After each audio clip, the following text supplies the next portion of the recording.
Nigeria ya mutu ya kare Sanji masama tofi To madala Nnamdi Kanu Biafra is going home Ayalabago Oduduwa is going home Odabo Janja we dey do gra gra We are going home No going back Bye bye bye Janja we are going home Hamadike dike long time ago yeah One Nigeria dem I don't wake up my mumu don't do Oduduwa is going home Niger unity beggars leave us alone Biafra is my home For real Janja we na macha We are going home We are going home Biafra is going home Ayalabago Oduduwa is going home Odabo Janja we dey do gra gra We are going home No going back Bye bye bye Janja we are going home Hamadike dike In the morning aruga In the evening a waterways Grazing route is a terrorist agenda We are going home Buhari grazing route of the killers We are going home Janja we Biafra is going home Ayalabago Oduduwa is going home Odabo yeah Janja we dey do gra gra We are going home No going back Bye bye bye Janja we are going home Hamadike dike I remember the prophecy of Prophet Nnamdi Kanu It shall come to pass when Somalia disaster shall be seen as a paradise compared to the calamity coming upon Nigeria. I pledge to Nigeria with all my nyash that I go kill you. Shegedan Iska, Onyara Oloshi, Olori Buruku one Nigeria. God has spoken, Prince Jajamana messenger. Pra Urobo Kantaskata, we are going home. Biafra is going home. Ayalabago Oduduwa is going home. Janja we dey do gra gra. We are going home. Bye bye bye. Janja we are going home. Dike Biafra is going home. Oduduwa is going home. Janja we dey do gra gra. We are going home. No going back. Bye bye. Janja we are going home. Dike Janja we na macha. We are going home. Oh hey Biafra. Janja we dey do gra gra. We are going home. Oduduwa nation now. We na macha. Biafra. We are going home.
Ìwọ ni ìmọ́lẹ̀ ògo adúláwọ̀.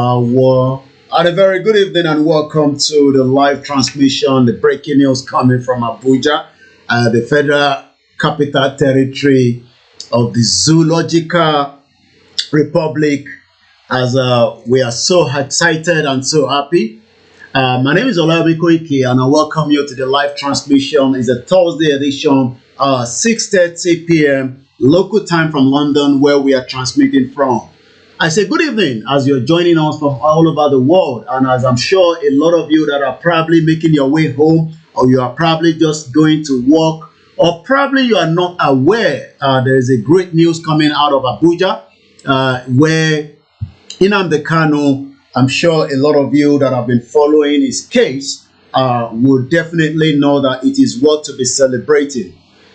First and foremost, let us tell you that whatever your take is, for those of you that are scared and worried when we say that Nigeria must always obey the international law, the country might deceive you and bully you, but when it comes to the international law, it is a different kettle and it's a different thing entirely. As I'm sure a lot of us that have been following, the case of Nnamdi Kanu, that was kidnapped by the federal government of Nigeria, President Muhammadu Buhari and his government APC from Kenya. Nnamdi Kanu, a British citizen, that has actually said he doesn't even want to make use of his Nigerian passport because it is not worth anything at all. The Nigerian passport is just as a tissue paper. Nnamdi Kanu, as we know, just as a lot of us from the Yoruba that have been agitating, for a free exit out of Nigeria, he has been campaigning so that he can also have his people to be free from Nigeria. But it seems that the federal government is not really happy that Nnamdi Kanu has been using, all the platforms from social media, even to the radio that was set up to communicate and deliver a lot of information, education, and everything you need to know. And one thing is, it was eventually becoming a threat to the federal government, and the federal government had no other option than to now kidnap Nnamdi Kanu. I remember when Nnamdi Kanu was kidnapped, the first call I got was from my own big Chief Sunday Adeyemo, just to confirm that the same news that he was getting was right, since I am also very close, to some of the Biafra in UK. And I did tell him then that yes, Nnamdi Kanu has been kidnapped, but we are not too sure of those news as it was coming. But eventually, the news was right, because, the federal government thought they had a big fish in their pocket. They wanted to use Nnamdi Kanu just as they've done to so many others in the past. Remember that it was the same Buhari that tried to kidnap Umaru Dikko in London in 1984. I'm going to be telling you everything you need to know for those of you that probably do not even understand the history behind somebody like Buhari, a dictator, thinking that he can do and undo by just going to a country and kidnap somebody and take it back to Nigeria, just like that. Under the international law, there's a process, and there's a way that things has to be done before, even if somebody is a criminal. Moreover, Nnamdi Kanu is not a criminal. IGBOHO is not a criminal organization. But the federal government thought that they could use Nnamdi Kanu. By doing that, that probably will allow the IGBOHO to go away and there will not be any more agitation. But rather, the Biafra become more stronger. In the midst of everything that was happening to Nnamdi Kanu, they were still agitating for their right under the United Nations that I've told you so many times. If I go back into this document, and the document says, and I quote, under Declaration of Granting of Independence of the Colonial Countries and People, Nnamdi Kanu and the Biafra have the right to self-determination, because the reason why they want that self-determination is they have always been a kingdom before the British government took away that from them, just as they took away that from the Yoruba and the rest of the different part of what is called Nigeria today. But we have a lot of Nigerians that are being, hypocrites, thinking that Nnamdi Kanu was only doing that for his own selfish gain, rather not looking at the really reason why Nnamdi Kanu was saying that we should allow independent nation to come out of Nigeria. But tonight, it seems as much as, the zoo do not have any other option than to allow Nnamdi Kanu to be free. And he's going to get his full freedom, just as Chief Sunday Adeyemo Igboho got his freedom as well. My name is OLAMILEKAN, and welcome to the live transmission as we are giving you the latest breaking news coming out of Abuja. First and foremost, we'd like to congratulate all the Biafrans from around the world for a great job that you've done across the globe, putting your campaign out there, telling the world about who you are and the reason why you are not just going to back out because Nnamdi Kanu, your leader, was kidnapped. Nobody should say that Nnamdi Kanu was not kidnapped. Nnamdi Kanu was kidnapped and renditioned back to Nigeria. That was what Buhari wanted to do in 1984. But because we have corrupt country like Kenya, allow that to happen, even though that should never have happened. But because of the situation that the federal government found themselves, they have no other option that tonight we are now giving you all the latest update, and I'm going to be bringing that up in just about a few minutes. Once again, my name is OLAMILEKAN, and welcome again to those of you that have joined us from around the world, as we are happy, excited that Nnamdi Kanu has now been acquitted of all charges against him. And kudos once again to those that were working tirelessly to make sure that Nnamdi Kanu got the freedom he needed. And I'm sure within the next couple of days, that freedom will eventually have to come true. For those of you at home, this is why we are telling you that don't worry about the federal government. The federal government understands that when it comes to the international law, they cannot joke with that. The federal government might try everything to bully you. But what they cannot do is they cannot bully the international community.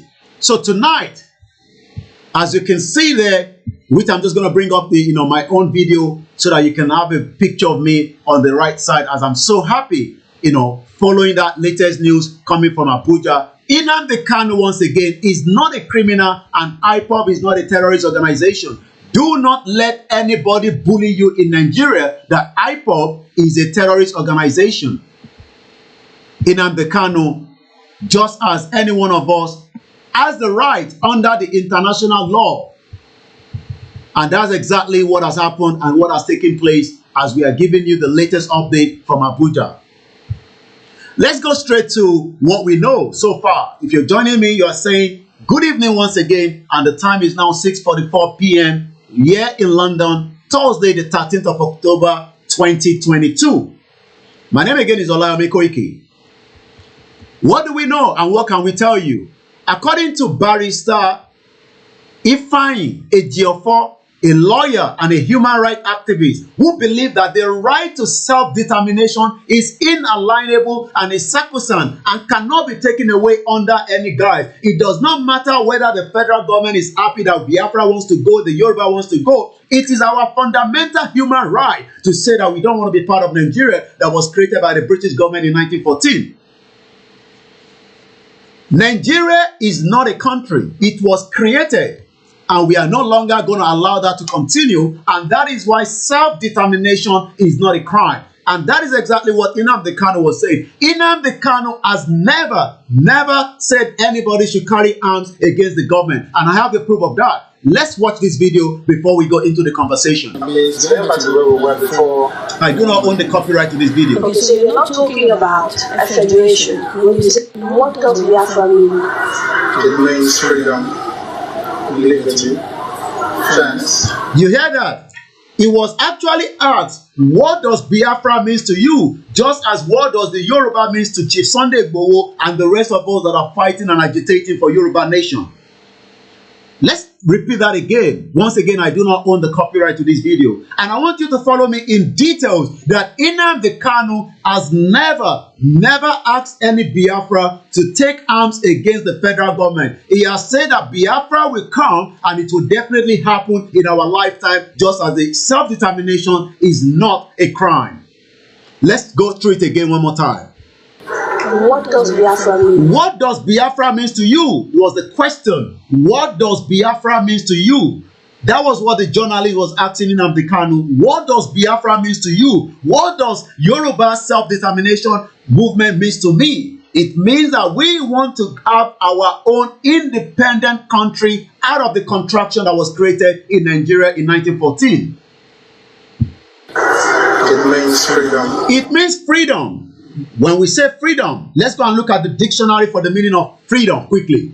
Because some of you do not understand that trying to do a 2023, you will never get your freedom. What does freedom mean to you and me? When somebody says freedom, what is the meaning of freedom? Those of you campaigning for 2023, you will never get your freedom. Again, Freedom. What does that mean? The power or the right to act, speak, or think as one wants. I was just watching a video on Twitter about Rico that was killed. I mean, that had a fatal accident. I cannot show you the video. It's already on the Instagram. I mean, on Twitter. If you go to this page, right, I can't show you too much of that because of the social media rules. But if you go to Ayemojuba on Twitter, you will see how somebody that has just had a fatal accident is being kept like an animal that is just being dropped there. Even animal is well taken care of in Europe. Nigeria is a shithole, and it is time that everybody must rise so that we do not have any reason to go for 2023, because you will never get your freedom should you say you want 2023. Your freedom will never come to you. Once again, what do we understand by freedom? The state of not being in prison and enslaved. Those of you in Nigeria today shouting 2023, your freedom will never come to you. It does not matter. Peter Obi cannot fix the problem. He cannot unite me to remain in Nigeria. Bola Tinubu cannot make me to be part of Nigeria. Atiku cannot make me to be part of Nigeria. Not even Omoyele Sowore or Kwankwaso. You will never get your freedom should you remain in that contraction called Nigeria. But when we have our own nation, when we have our own independent nation, the Biafra nation, the Arewa nation, the Yoruba nation, we can work together. We can know who is who. And that is what Nnamdi Kanu was saying here when he was asked, what does Biafra mean to you? It means freedom. It means freedom. And what's the meaning of freedom in the English dictionary tonight? Once again, you are watching a live transmission. It's just coming up before 1900 hours. My name is OLAMILEKAN. When we talk about freedom under the Oxford Dictionary, is the power or the right to act, speak, or think as one wants. Are you of the opinion that those of you in Nigeria today do not have freedom because you don't have the right to speak? You don't have the right to wear a Biafra outfit? Even yesterday in Ojaudon, the Yoruba people were told to remove their sticker by the shit-hole military that could not find those that have been kidnapped. Nigeria is a zoo, and we will make sure we do everything to tell the international community that we have the right to depend on and declare our own nation as we are preparing for the Super Rally. Do not allow anyone to bully you. We have the right. My name is OLAMILEKAN. Tell the federal government that we are not taking arms against them, but we will continue to educate Nigerians about their right to self-determination. For those of you that are campaigning for 2023, remember, when you do so, you will never get your freedom. Let's go back and see why Nnamdi Kanu was asked, what does Biafra means to you? Let's go to the next answer. Liberty. Liberty. When we talk about liberty, how many of you in that shit-hole country have liberty? Your liberty have been taken away from you for the last 62 years. Let's go and find out the meaning of liberty. When we say liberty, what does that mean to you and me, as those of you that are still saying that you're one Nigeria? Again, meaning of Liberty. liberty. The state of being free within a society from oppressor like the Fulani, from oppressor from the Yoruba politician, from oppressor from the Igbo politician, from oppressor from the Hausa politician, from oppressor from those that are restricted and imposed by shithole authority and make your way of life or behavior in a political view. That is what Nnamdi Kanu was asking for. He has never told anyone to carry arms, just as Chief Sunday IGBOHO has never said so. Once again, a very good evening. Freedom was Nnamdi Kanu asking for. Liberty is what he was asking for. These are two powerful things that you will never get should you want to remain in that shithole country. All hail Biafra. Holy, holy, holy, Nnamdi Kanu is another savior. Holy, holy, holy, Nnamdi Kanu is another savior, and is another savior. Nnamdi Kanu, the federal government thought they can just go to Kenya, kidnap him, and then think that is going to be the end of it. But what they never know, that Chukwuemeka is not sleeping. The God of the Biafra land is not sleeping. They wanted to kill him in there. But they forgot that we will continue to shout for freedom for everybody in that contraction. Your liberty has been taken away from you, and we must take that liberty back by the Yoruba people, by the Biafra people, by the Arewa people, and the Middle Belt. If Nigeria needs to divide into 15 countries, so be it. I don't give a toss. It's a shithole country. Holy, holy, holy, Nnamdi Kanu is another savior. He was actually fighting for the freedom of everybody. I remember a video of Nnamdi Kanu popping up in front of the Nigerian embassy. If I'm right, I think it's about 2007. Please remind me if I'm not accurate with the date. And all he was asking for was a fairness, freedom for everybody in Nigeria. Do you have freedom today? Do you have liberty? Those of you in at home, you are shouting Peter Obi. Is Peter Obi going to give me liberty? Is Atiku going to give me freedom? Is Tinubu going to give me freedom? The best option now on the table is to slice Nigeria and take it back to where it was before. It was taken away from us. And this is my very beautiful map. Let me show you that map, but I have to take away my beautiful brother Nnamdi Kanu for a while I show you, my full screen from behind me.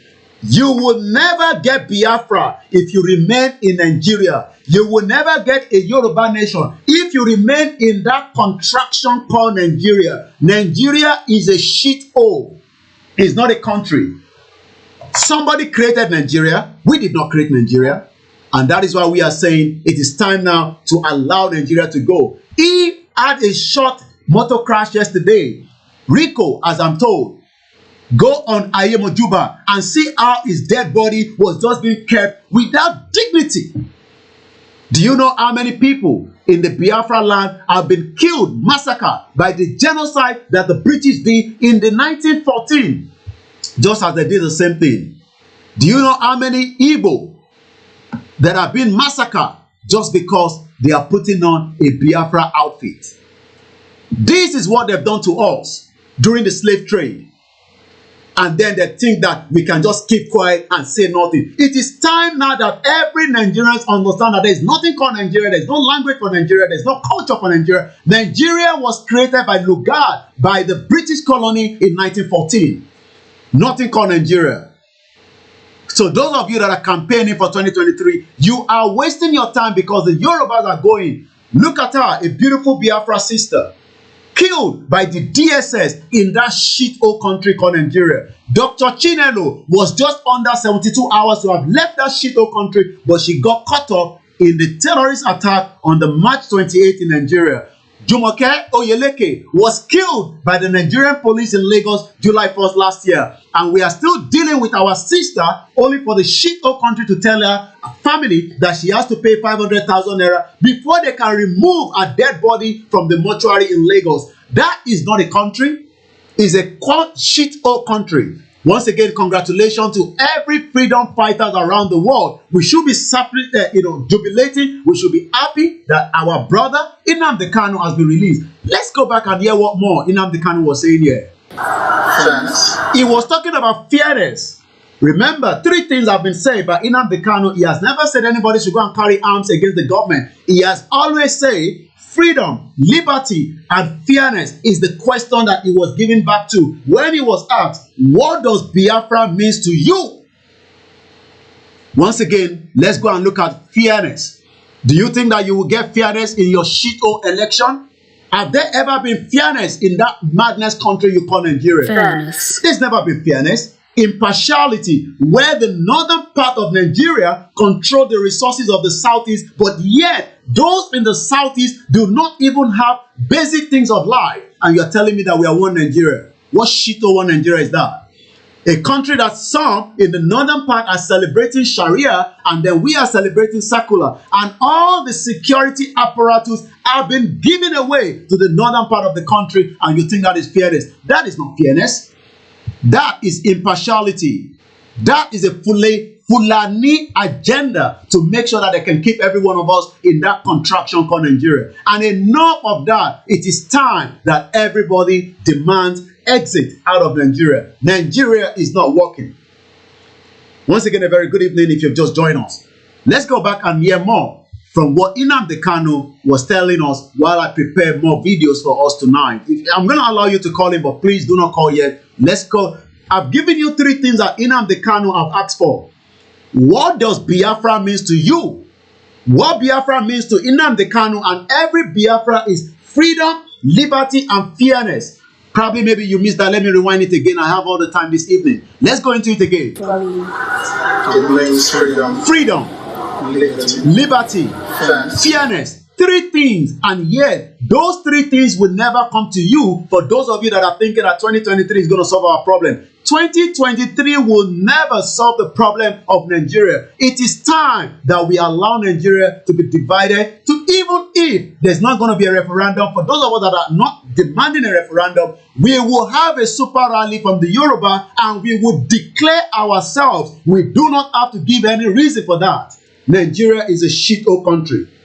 Once again, a very good evening to those of you. Let's come on and watch this video. Equity, justice. 5 things has been mentioned there. Do you think that you have equity in Nigeria? Do you think that you have justice? Let's go and look at the meaning of equity. What is the meaning of equity? Because some of you, PhD holder, senior advocate of Nigeria, shithole thinking that Nigeria is going to work. Nigeria will never work because the Nigeria that you are thinking is going to work is only for those that are not giving you equity. When we talk about equity, English dictionary this evening says Equity. the quality of being fair and impartial. Do you think that those that own the crude oil must suffer equity in that shithole country? Do you think that you have justice system in Nigeria? The answer is no. There is no justice in Nigeria. Let's go and look at the meaning of justice. There's never been one since 1960. Once again, justice. Justice. Behavior or treatment, a concern for justice, peace, and genuine respect for people. Daddy Yatta has been taken away from his people, his loved one, his family for more than 3 years now. Nobody knows where Daddy Yatta is. And if you do not know who Daddy Yatta is, let me remind you, because some of you gullible Nigerians probably must have forgotten that there's somebody called Daddy Yatta. Daddy Yatta was moved out of his residence, and up to now, nobody knows his location. He's been missing in that contraction in Nigeria. Bear with me.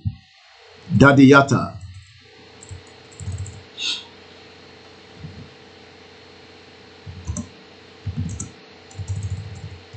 Sorry, bear with me.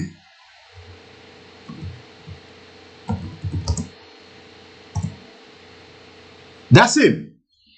Up till now, we do not even know whether he's alive or he's dead. There is no justice. He's a blogger. He has disappeared from Nigeria radar since almost 3 years now. Nobody knows where Daddy Yatta is. That is not fairness. That is not justice. That is not equity. That is not liberty. That is not freedom. This is why we are saying that we can no longer continue to remain in that contraction. It is time that we tell the world that we are no longer interested in what was created in 1914. Nigeria is a shithole. Once again, congratulations to all the freedom fighters from around the world. Let's continue to pray for Daddy Yatta. I hope he's still alive if they've not killed him. Just as, remember, the same shithole killed Delegiwa. How many people have been killed in that shithole? Remember, Ken Saro-Wiwa was killed by, the former late, Abacha. How many of you remember that Babangida sent a letter bomb to Delegiwa? Till now, there is no result, there is no outcome. How many people have been killed in that contraction you call Nigeria? Because there is no justice, there is no equity, there is no fairness, there is no liberty, there is no freedom. These are all the demands of Nnamdi Kanu. Let's go more. In practical terms, these are very good sounding words, but in practical terms, what does Biafra mean? Confederation. Again, confederation.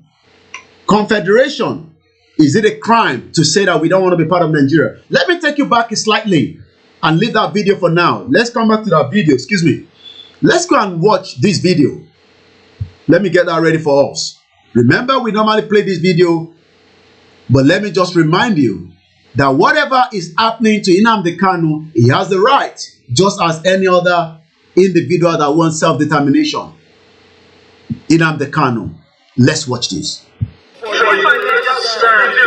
Yes, I have written severally on it that he should also, because it is determination for Oduduwa Republic. It's not a crime known international law. And that's the point I'm trying to make. That's the point I'm trying to raise with you. If it were not signaled to non-state actors and other ethnic agitators that they can actually go ahead, in the event that President Muhammad Buhari is response to your appeal. Excuse me, you and I, we are living in Nigeria. You are talking about harmless people who are not armed.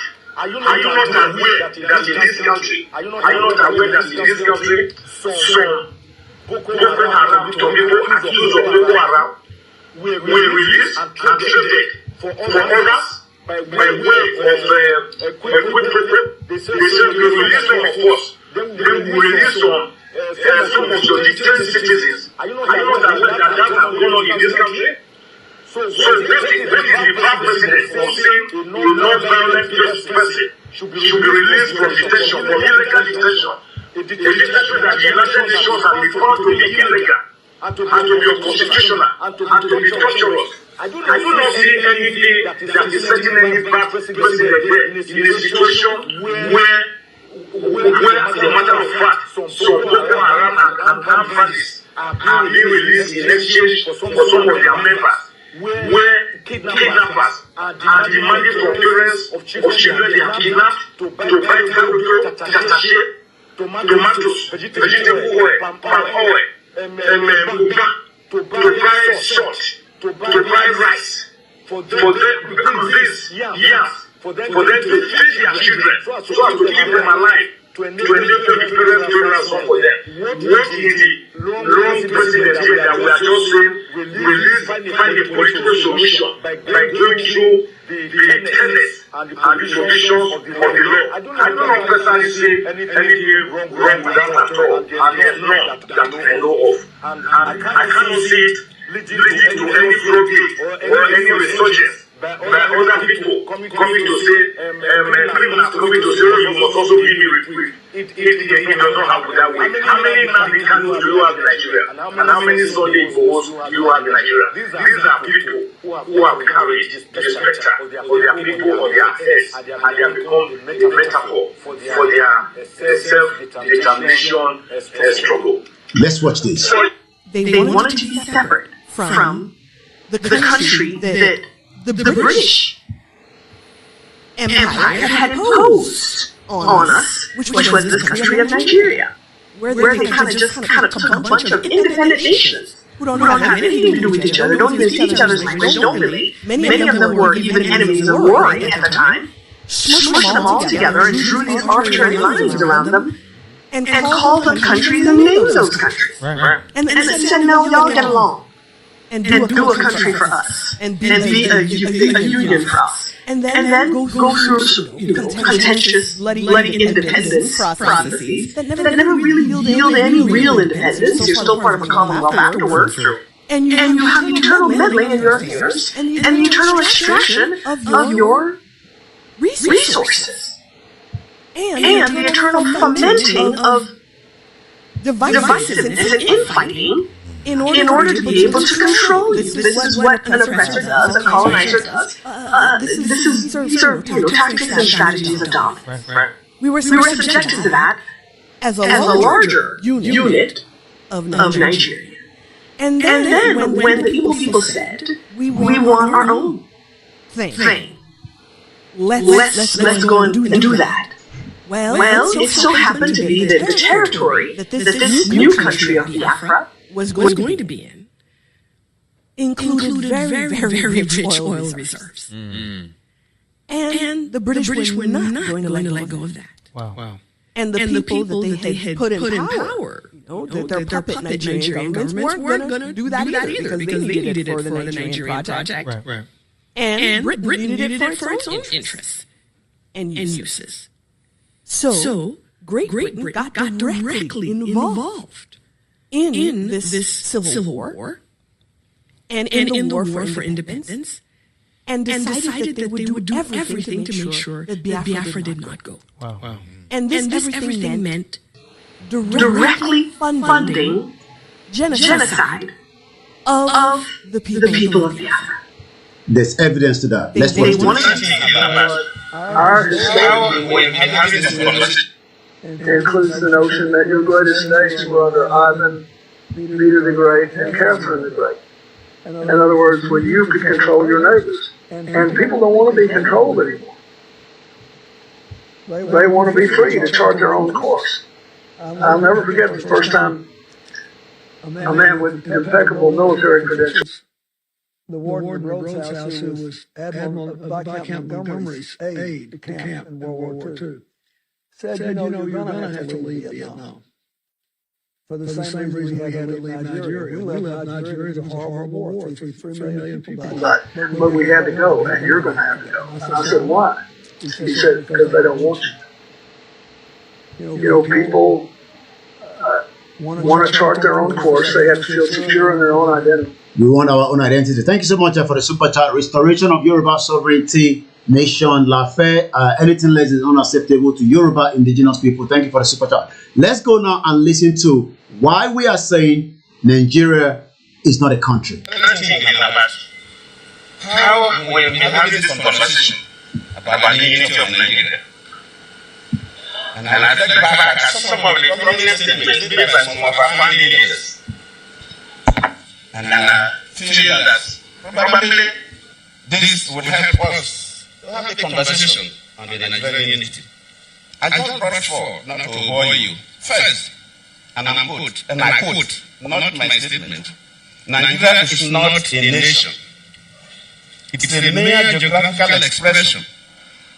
There are no Nigerians in the same sense as there are English, Welsh, or French.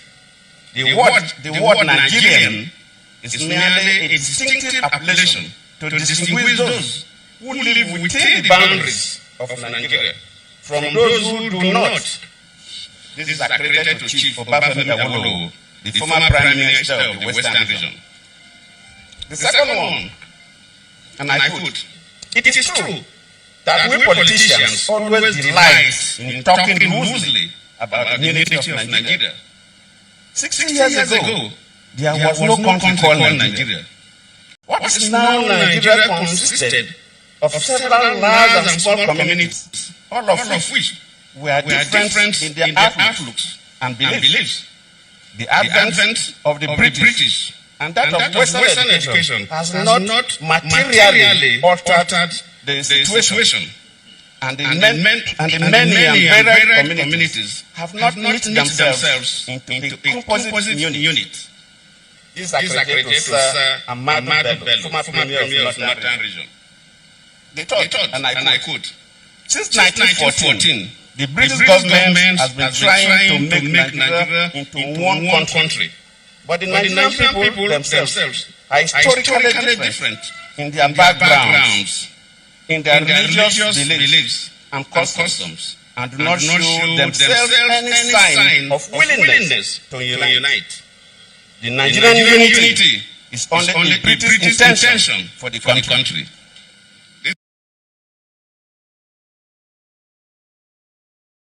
A British intention. Thank you so much. I've been seeing some of your feedback. We will work on the audio for those of you that are already asking us to do so. I will review the audio system on our system, and then we will resolve that in due course. Let's come back to the jubilation, the celebration, as we are excited to say court have now discharged accused Nnamdi Kanu of terrorism charges. We have told you that Nnamdi Kanu and IPOB are not terrorists, but the Nigerian government are the real terrorists. And today, the Court of Appeal in Abuja declared as illegal, unlawful, the adoption of the Biafra Nation agitator Mazi Nnamdi Kanu, from Kenya to Nigeria, and quash the entire terrorism charges brought against him by the federal government. The court held that federal government breached all local and international law. I want you to take note of that. We might probably not even worry about the local law because they are all Africans, because I don't know why Kenya allowed a flight to leave their country without checking who was actually on that flight, knowing fully well that Nigeria is a terrorist country. Okay? Imagine. But what we always tell those of you is there's what they call international law. And the international law, Nigerian government must respect international law. Okay? So those of you that are saying that, hey, they're just going to kill every Yoruba people when you come for the rally, stop saying such. There is what they call international law. And let me just give you some of the background of that quickly so that you have an idea. All those information can be checked on Koikimedia, where we have them already. For those of you that probably would like to download it and read through as well. There's what they call the indigenous people. The Biafra are also indigenous people, just as the Arewa, just as the Yoruba. And under the United Nations, there is what they call human rights. So stop saying that when we come out for the super rally, they are just going to kill everybody. It doesn't work like that and under international law. Yes, they might do some collateral damage, but the international law will definitely fight back. Sorry, not this one. I want to show you the second one. Once again, a very good evening, to those of you that have joined us. So far, so good. Nnamdi Kanu, all charges against him have now been quashed by the court, the kangaroo court anyway. So let's come here and look at that one. Okay, so I want you to take a look at this. There's what they call United Nations Declaration on the Right of the Indigenous People. The Biafra are indigenous people, just as the Yoruba are indigenous people. So don't let anybody bully you. Whether you are a Biafra, let's continue to push. Let's continue the campaign. Let's continue to unite so that we can come out of the contraction known as Nigeria. Nnamdi Kanu was never IPOB. I've told you, Yoruba people, IPOB was never a terrorist organization. So stop telling us, oh, you cannot work with IPOB. Go and tell that to yourself, not to me. I've told you that so many times.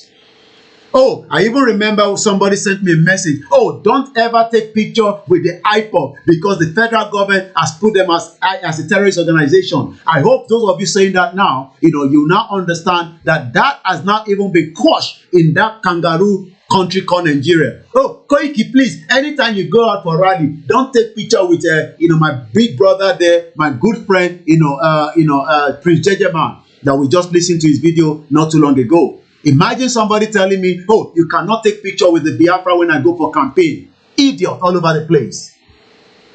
Once again, a very good evening. This is, the picture that I had. I'm talking about, this is my beautiful, brother. Prince Jejeman. Imagine somebody telling me, oh, next time you go out, don't take picture with Prince Jejeman. No, he's a Biafra and they are terrorists. Imagine the Yoruba people talking that nonsense. Idiot all over the place. And now, I hope now that the country itself has quashed that IPOB is not a terrorist organization. Okay? And I'll read out again. Maybe you probably need to see that in case, or maybe you are blind. Koiki, don't take picture because federal government, has categorized, IPOB as terrorist organization, and these are the same people fighting for, Yoruba nation. We are fighting the same government that the IPOB are fighting, and you're gonna believe that shit old country than the people that are fighting the same cause with us. Again, the court held that the federal government have breached all local and international laws in forceful. When something is forceful, it was not, the intention of Nnamdi Kanu to return back to Nigeria. It was the federal government that kidnapped him, just as Buhari tried to do the same thing with Umaru Dikko. Some of you don't even know who is Umaru Dikko. Dikko was almost going to be kidnapped, by Buhari in 1984. But he actually escaped it just by a twinkle of information that the British government got there. The Dikko affair was a joint Nigerian and Israel attempt was put together by Buhari. He was the dictator that overthrown a civilian government. Idiot, you don't even know your history. Shouting, hey, Peter Obi, Tinubu, Atiku. Some of you don't even know the damage that you cannot get in that shito country. Let me remind you what Nnamdi Kanu was saying. There's never freedom. You will never get that in Nigeria, even if you think that 2023 will resolve the problem. Because the power or right to act, speak, think. Some of you cannot even think, and then you want me to wait so that we can tell everybody about Yoruba nation. People that cannot think. Imagine people will come and tell you, oh, boy, it's Yoruba nation. They have not heard about Yoruba nation in my village. So we should wait for everybody. The people that cannot think straight, that they've taken away their freedom. It is our duty to make sure that we remove them from that shithole country. Oh, we will wait for everybody so that we can be locked inside Nigeria. Your freedom has been taken away from you. Freedom. Again, your liberty. People that their liberty has been taken away. You want me to campaign Yoruba nation to every part of Nigeria so that they can understand about it. People that their liberty has been taken away from them. People that cannot eat 3 square meals. People that doesn't have electricity. I say go to Ayemojuba. I cannot show you, but if you go on his page, right, you will see a dead, corpse of Rico. Maybe you don't know the person I'm talking about. Rico was part of the, the Big Brother, I think the 3rd edition. He died. Yeah, people died every day. He had a ghastly motor accident. But go and look at Ayemojuba on Twitter and see the way they put his body, like see it's nothing. And that's why we are telling you that you don't have freedom. You don't have even freedom up to the death time of your life in that shito country. Go and look at the page. I can't show you that image. Go on Twitter and type in Ayemojuba. You will see the way they put his body. No dignity, no respect. And you are telling me we should keep one Nigeria. That is what Nnamdi Kanu was standing for. Nnamdi Kanu never said anybody should go and carry arms and kill anybody. It was the federal government that was going into the southeast, bombing and killing every one of them. Let's hear more from Nnamdi Kanu here. So, a weak center, very strong regions. Have you had a change of mind, therefore, about getting an independent Biafra? Because that's what I seem to be hearing. No, I'm not changing my mind. An independent Biafra means going back to where we were before the one man came. Okay, so you're not talking about a federation when you say a country. You're not talking about a federation as part of Nigeria. You're talking about total independence, Absolutely. complete independence. Good evening to my beautiful mother. Is there anything that can happen that will make you change your mind about this particular direction? No. So it is either Biafra or Nothing. else. Or death. Or death. That's it. If push comes to shove, will you go to war? No. Did you hear that? No. Nnamdi Kanu has never said anybody should go and carry arms. If anybody's carrying arms and saying they are working for Biafra, you are doing that on your own cup of tea, not on Nnamdi Kanu's name. Truth is a far more potent and deadlier weapon than bullets. You hear that? Truth is far much better we will continue to give you the truth on this platform. We will continue to tell you every reasons why you must stand your feet and demand a Yoruba nation, a Biafra nation, and don't allow anybody to bully you. Let's go back a little bit and listen to what the journalist was asking Nnamdi Kanu whether he will go to war. We are not saying we are going to war with Nigerian government as well as Yoruba people. We have never said so, but we say we have the right under the same international law to defend ourselves. Let's listen again. Will you go to war? Did you hear that? Will you go to war? And I want everybody to listen attentively and hear the response of Nnamdi Kanu. We are all intelligent, the Biafra intelligent, the Yoruba intelligent. We will use the media to destroy and bring peace to the indigenous people, because some of them that are shouting 2023, they are so idiotic that do not understand that it is the British government that is creating the problem that they created some almost 108 years when we were all put together, smooshed together. And then you want me to keep Nigeria? Shit, oh country. No, because truth is far more potent than any other one. Truth is far more than the weapon that the British government or the Nigerian government are going to be using on us. And we will tell the world that if the Nigerian government do anything otherwise, remember that the Yoruba people have already taken the Nigerian government to International Criminal Court. And I'm very sure the Biafra have done the same thing. The world will hear our call when the right time comes for declaration of the Yoruba people. We will declare and heaven is not going to drop down. So now, you've ruled out the... Absolutely. You hear that? Absolutely. It's so perfectly sure that there's no reason why we should use bullets. But we have the right to defend ourselves.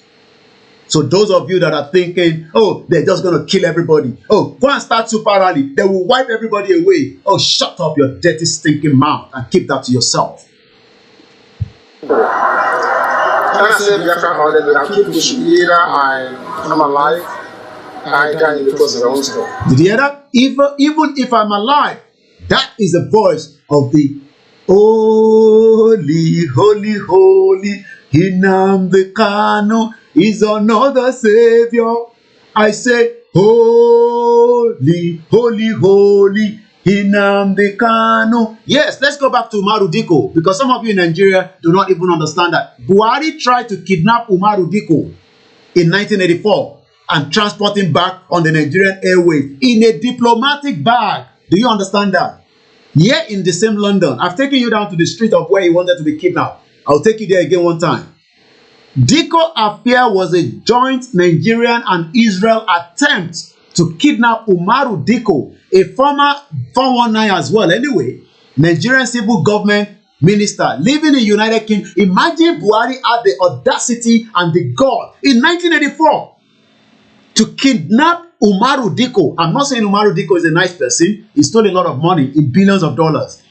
And secretly transport him back to Nigeria in the diplomatic bag. The kidnapping took place, but the transportation was unsuccessful. After it was foiled, the political fallout seriously damaged relationship between Nigeria and United Kingdom. Some of you don't know that.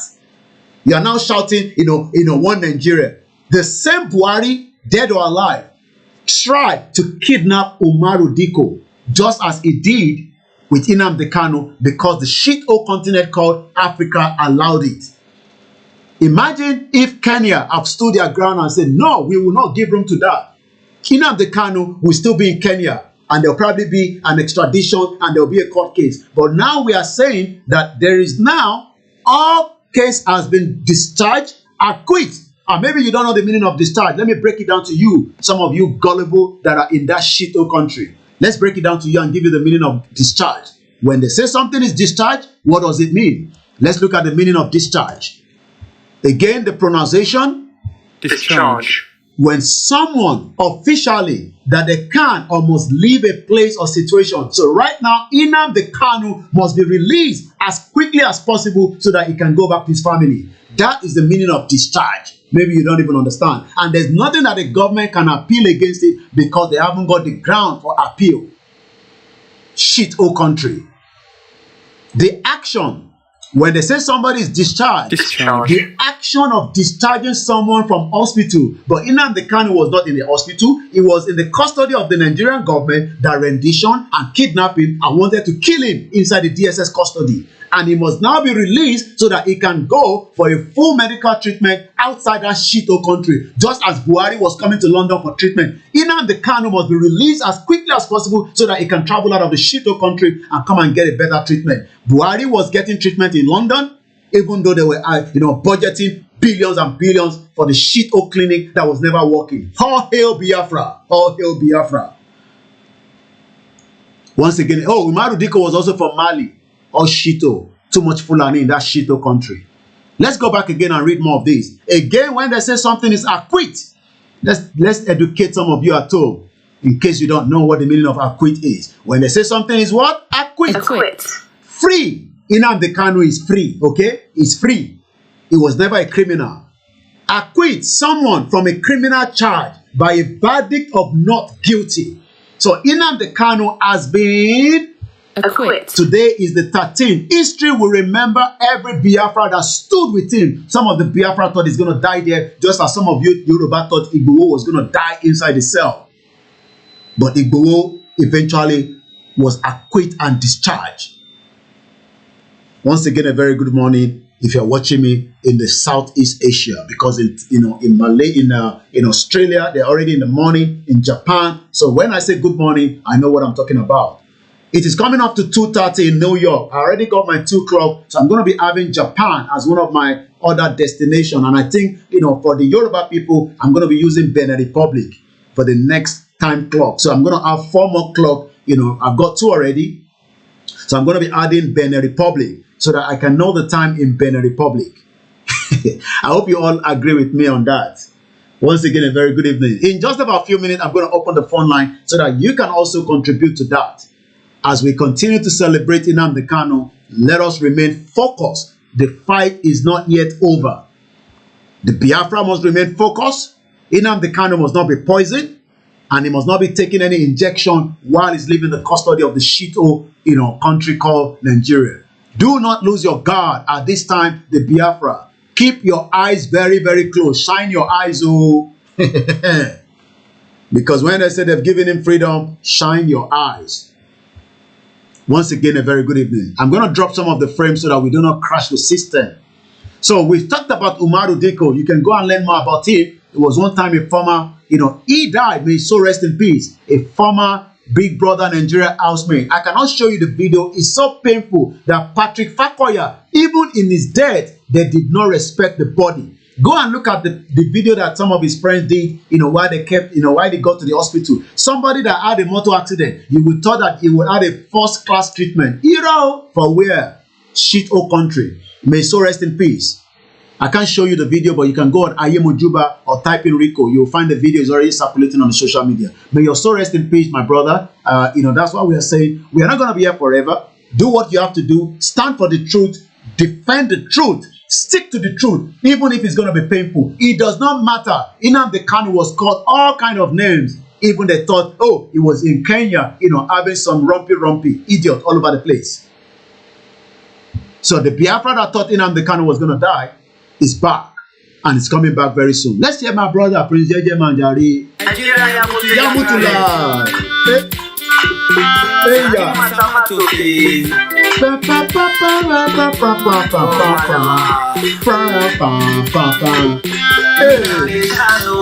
Biafra is going home.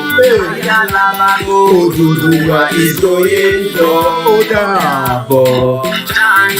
We dey do gragra. We are going home. We are going home. Bye. We are going. We are all going home. Long time ago, yeah. One Nigeria dey for me, child. I don't wake up, my mumu don't do. Oduduwa is going home. Niger, unity better. Leave us alone. Biafra is my home. Is our own. Janja with Machan. We are going home. We are going home. I'm going home. Oduduwa is going home. Odabo. Janja with the Dugra. We are going home. We are going home. Bye, bye. The jungle must fall. We are going home. DK, down in the road.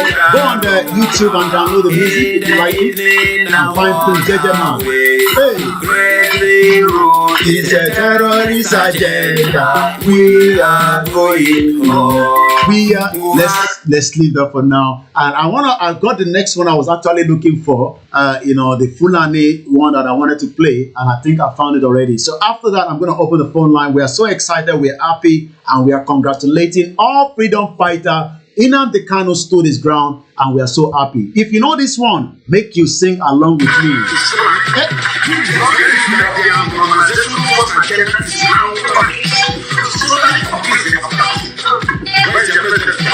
Fulani, Fulani, Fulani. Fulani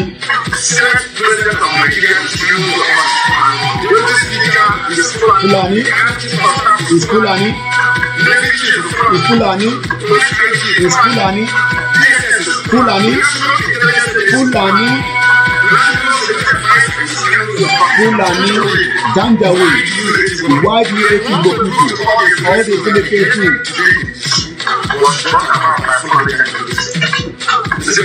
Listen carefully. Listen very carefully. Listen to the minister. Minister of Defense. Finance. Somebody that studies Sharia. Fulani. 7:29 p.m. Fulani. Fulani. Fulani. Fulani. Fulani. Fulani. Fulani. Why do you hate the Igbo people? All the 19 governors are Fulani.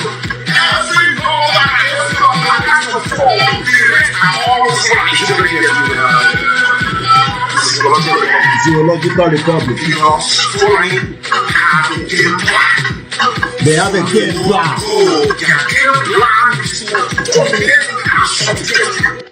And that is about it there. So I'm going to come back now, as I'm just going to read up that quickly. So Nnamdi Kanu has been acquitted. We told you the meaning of acquit, and we told you the meaning of discharge, in case you probably do not know. So it means that he has been discharged. He's not a criminal, okay? Those of you that are probably worried, especially some of you in the Yoruba. So as we are now just, going to take our pause, we're not going to be here forever. We have about probably maybe less than half an hour. This is a special broadcast to, Mazi Nnamdi Kanu and the Biafrans. And, from koikimedia, we're happy, we're excited, that our brother has been eventually acquitted and discharged. He was never a criminal. He was never a terrorist. The terrorist itself is the shit old country called Nigeria. So let me open my phone line. The number to call the studio line is +4474 04405917. Let's take a couple of calls and hear how you are feeling. Probably maybe you are still one of those that is feeling very sad. Hey, yeah, Bele, you thought he was going to die there. He was never going to die there. It was coming out anyway. As we pray for him, we pray for those that are still being held in the captivity of the DSS. So let me go straight and take the first caller, and I say very good evening. Hello, caller. Good evening, sir. Hello, good evening. Yeah, thank you very much. I'm really glad. You're welcome. I am so excited. Really glad. From beginning of this struggle, I came into this struggle because of your when I watched you on this social media. Thank you. And since I've been watching you, dojú tì mí rí. Thank you. Kí n wo èèyàn kí n máa dùn kí n tẹ̀ta máa rẹ́rìn. Thank you so much. Kọ́kọ́ tó jẹ́ kí n máa dá kí àwọn kan máa kọ̀pé kó máa gbé kí ló ṣẹlẹ̀ pẹ̀lú Koiki. Ẹjẹ́ oúnjẹ ìyàwó yín o ẹjọ́. Kó máa ní kí ló ṣe oúnjẹ wọ́n ṣe wà àti Koiki. Sá. Ọ̀pọ̀ program ẹ̀gbọ́n yìí lánàá. Fani. Ẹ máa yọ ẹ̀yin náà máa bá wọn wà ní ìlú èmi báyìí. Ṣé Máyégún?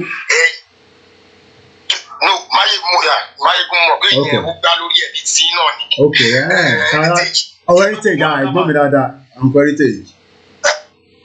Heritage bẹ́ẹ̀ ni wọ́n bọ̀ ẹ̀ náà bọ́ one other man. Wọ́n straight back. Ìjìnlẹ̀ pampa, àwọn ti tọ́kì nìyẹn. Okay. Ó kọ̀ last torí kọ́ mẹ́rin tí máa wò nìyẹn mẹ́rẹ̀ẹ̀rin tí máa wò nìyẹn. Bàbá yẹn wá sọ oní last caller tí wọ́n gbé wọ́n invite Ìjìnlẹ̀ fúnra rẹ̀ ló pè tó ló miss call ẹ̀ wọ́n pè láti bàbá yẹn ni pé ó ní látijọ́ tóun ti bẹ̀rẹ̀ sí ní wo tóun ti wo Koiki. In fact ó sọ́tọ̀ mò ń drive ní ìgbà tí mo gbàrà wo program yẹn láàárọ̀ yìí mo ń drive mo dẹ̀ park sẹ́gbẹ̀ẹ́ kan mo dẹ̀ dá rẹ́rìn pé kí ló táwọn èèyàn kan ṣì wà tó yẹ pé I don't know Ọlọ́run àti máa fún iṣẹ́ lágbára Ọlọ́run fún iṣẹ́. Sẹ́rí mi ò mọ reason tí orí àwọn ẹlòmíì ti kú pátápátá orí àwọn èèyàn kan wà ó ti kú wọn lè ronú rárá. I'm educate one day. A lot of people need to be educated in Nigeria. Ọmọ àgbọ̀. Ọmọ àgbọ̀ ó kù díẹ̀. Ọmọ àgbọ̀. Mo láwọn ọ̀rẹ́ tá ìjọ lọ sùkúl tá ìjọ ṣe kíní náà tó yẹ pé tàbá sọ̀rọ̀ wá dẹ̀ máa sọ pé ṣé Nàìjíríà lè divide ṣá ṣé Nàìjíríà lè jọ mọ́tà kí ló ṣe Nàìjíríà tó lè divide àwọn ìlú tó divide kí ló ṣẹlẹ̀. Ó yà mí lẹ́nu. Soviet Union divided in 1991, 32 years ago, 15 countries. Soviet ìjọ mẹ́ta dàgbà ìlú wọ́n dàgbà ìlú wọn wọ́n dàgbà yẹ kí ló sọ pé kí Nàìjíríà máa divide àwọn táwọn sọ pé kí Nàìjíríà ju mẹ́ta lọ ni. Ó máa divide. Kosovo declared their independence in 2008. Yeah, everybody is going their separate ways. Eshe Goni, my brother, one love, Eshe Goni. Thank you so much. Amad Dukaleni, all hail Biafra. Let's take the next caller, my brother in America. How they doing? Don't worry about those that keep saying, Nigeria will leave me. You are just wasting your time. Biafra is wasting. Some people even judge and say that Biafra has been doing it for long. So what does it mean that we are going to get it? Somebody actually, okay, Mombo. Somebody in a group today I was in, I had to exit that group. The person was actually saying, a Yoruba man in a group, saying that, we are wasting our time. We cannot get Yoruba Nation this year. And I'm thinking, Jesus. And I'm inside the same group. Me, Olayomi Koiki, or Koikimedia, spokesman for IGBOHO. Jesus. I told him that is his view, and I just left that group. I told them that is a problem in that group. I told the people in the group, most of them, let's say, but this person is a problem. You probably have thousands of them in your group, just snipping and listening to and you want us to come and give you all the information. We will not tell you until very close to when the super rally will be announced, and there will be a declaration. Egbon's okay, my brother. All hail Biafra one time. All hail Biafra. All hail Biafra. Sherry, good news. Kan tó ṣẹlẹ̀ lánàá, bàbá mi. Yeah. Bí àwọn ọmọ wa ti confront àwọn military. Very powerful. What do it on? That one shows that the spirit.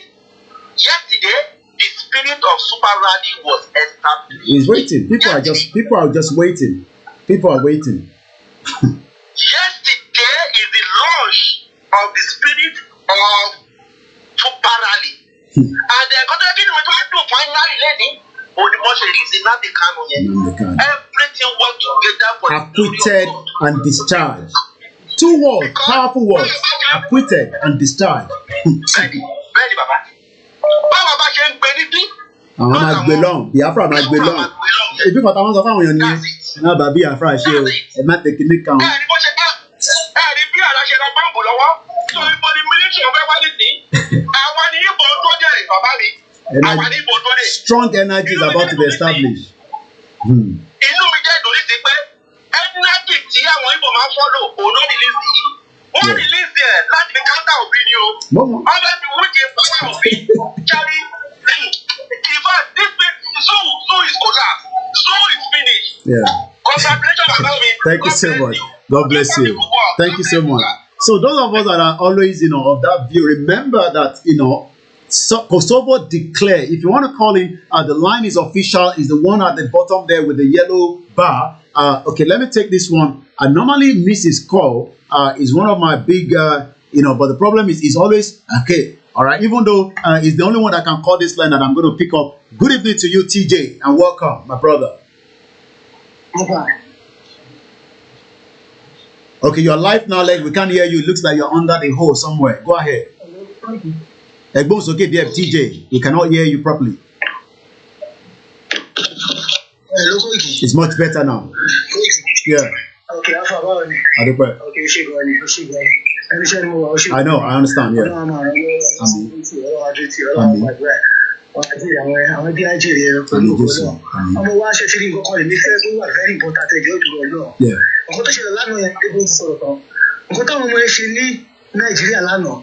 If I'm in Nigeria, the landlord will make us because I want to do not talk yes, I take out by declaration I join to the law. Okay, there. I want to do you go to yes, why am I saying? Okay, there, collect. Okay, there.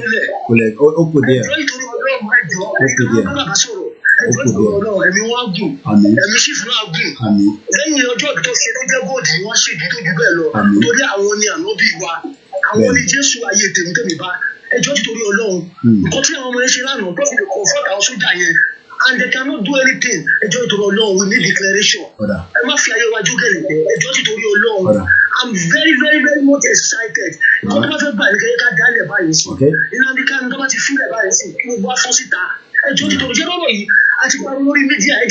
Yes, this action is in our hand. Okay. Let them see our trouble. Okay. Let them see who we are. It will happen. We are not scared. Okay. I really appreciate. Because for those boys who move in large number, no. Yeah, I can imagine. Yeah. Then. Yeah. It will happen. Hold on. All right. Thank you so much, TJ. It will happen. It will happen. I know you're at work, but I have to take your call as usual. Thank you so much. It will happen. It will happen. Heaven is not going to fall when we declare anyway, so it's going to happen. If everyone wants to come down, let them come down. We will appreciate it. Other. Number of color. Other. Okay. Thank you so much. One love to others on the line. Caller, now I go ahead that you are on. That was my big brother there, a friend, a colleague in America. Yes, my brother, go ahead. We can hear you loud and clear.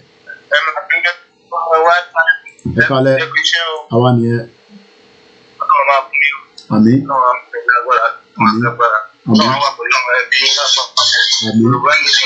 Not going back.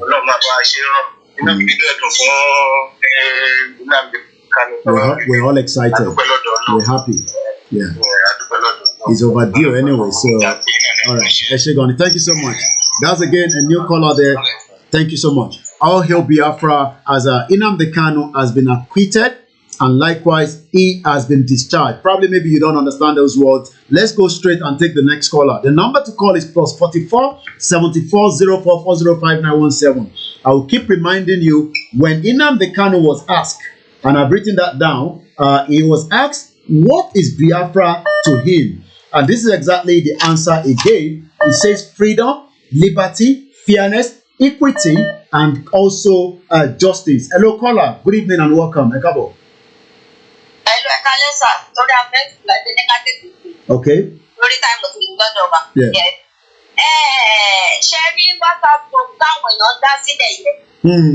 Lára àwọn bẹ́ẹ̀ni da APC nígbà tó ṣe prógrámù lánàá ó ń sọ wípé nínú wọn sọ Yorùbá nation WhatsApp group tó ń wà ó ní different number ni ó ní àwọn èèyàn kan máa rò pé bí ọkùnrin ló wà bẹ́ẹ̀ ní pé wọn ò dẹ̀ mọ̀ pé òun lòun wà bẹ́ẹ̀ pé gbogbo kan tó ń sọ pátápátá ní pé gbogbo ẹ̀ ni òun ń gbọ́ tẹ́ bá mọ wúmà tó ń pè ní Adé Buhari tó wà lẹ́kọ̀ọ́ yẹn ó sọ mọ́rọ̀ lánàá nígbà tí mo wo program ẹ̀ lánàá pé nínú WhatsApp group pé wọn lè mọ̀ pé ló wà bẹ́ẹ̀ ní pé different number lòun lè kó wọn máa rò pé bí ọkùnrin ló wà bẹ́ẹ̀ WhatsApp group tí àwọn èèyàn dálẹ̀ yẹn gan ó tún fa wàhálà fáwọn èèyàn because bí mo ṣe wáyé lórí WhatsApp group mo wà nínú kíní ọ̀dọ̀ yín gan mi ò sọ̀rọ̀ bẹ́ẹ̀ mi ò sọ̀rọ̀ bẹ́ẹ̀ because èèyàn mọ ẹni tó wà nínú èèyàn mọ ẹni tó wà bẹ́ẹ̀ èèyàn mọ̀rọ̀ tí èèyàn máa sọ ṣé ti eyín sà.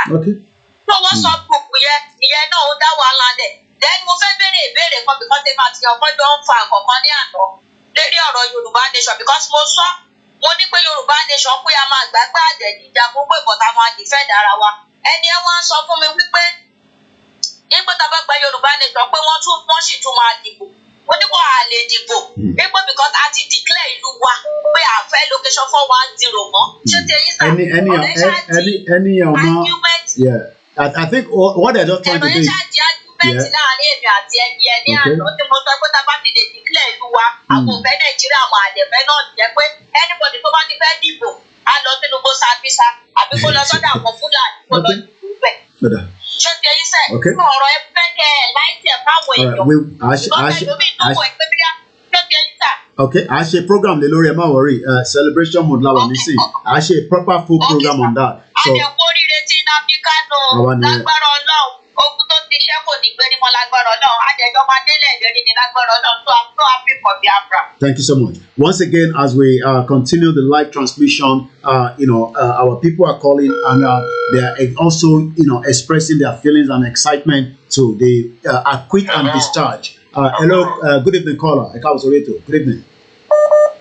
Yes, sir.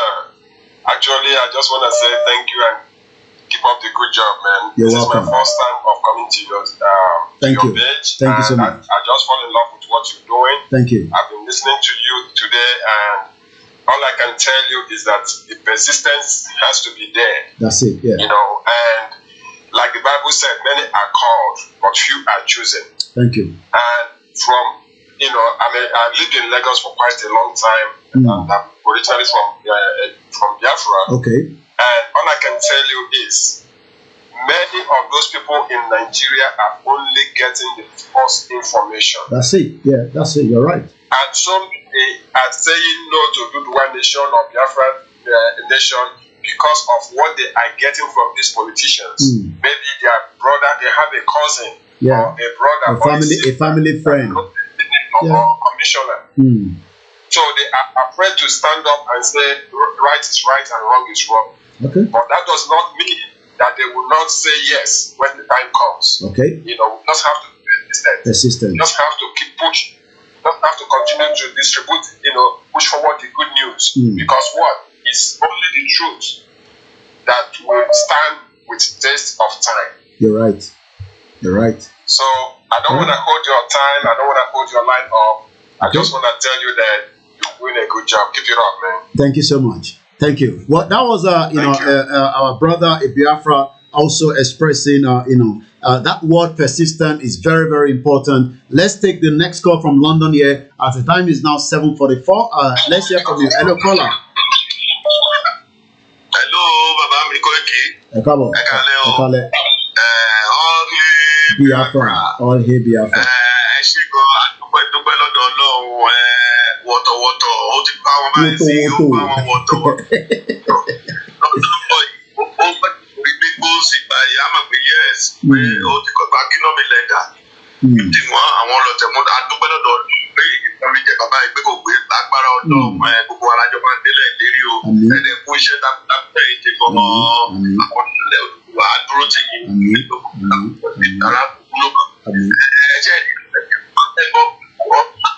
inú mi máa ń dùn gbọ́n gbọ́ ọ̀rọ̀ tẹ máa ń sọ pé ọ̀rọ̀ tẹ máa ń sọ ṣẹ́rẹ́ wọ̀nyí wọ́n máa fẹ́ mọ bí ẹ bọ́rọ̀ dé àwọn àgẹ̀lẹ̀ mọ́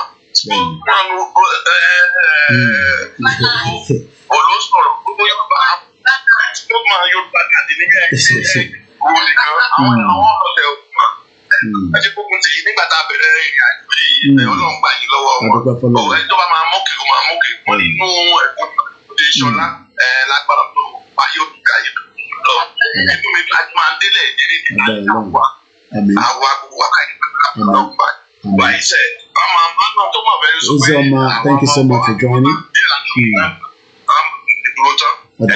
Thank you so much. For those that are probably a little bit lost in the conversation, these are just, the Yorubas that are excited with you as Nnamdi Kanu has been acquitted and also discharged. So in case you are hearing that Ingbati, they're just excited in our local language. Thank you so much to all our Biafra brothers and sisters, as we're happy with you tonight. Just as we were so happy when IGBOHO was released, I saw that energy all over the world, and I believe that is the same energy that we're getting tonight. Let's go to the next caller. Hello, caller. Ekabo.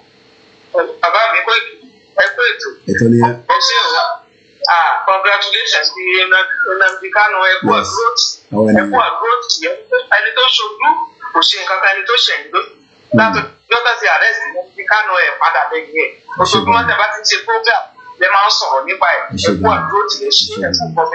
Thank you.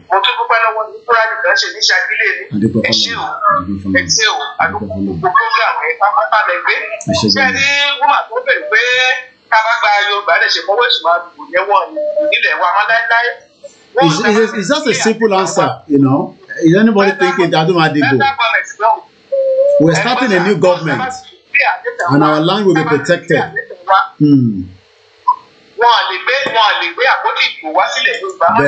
Ben.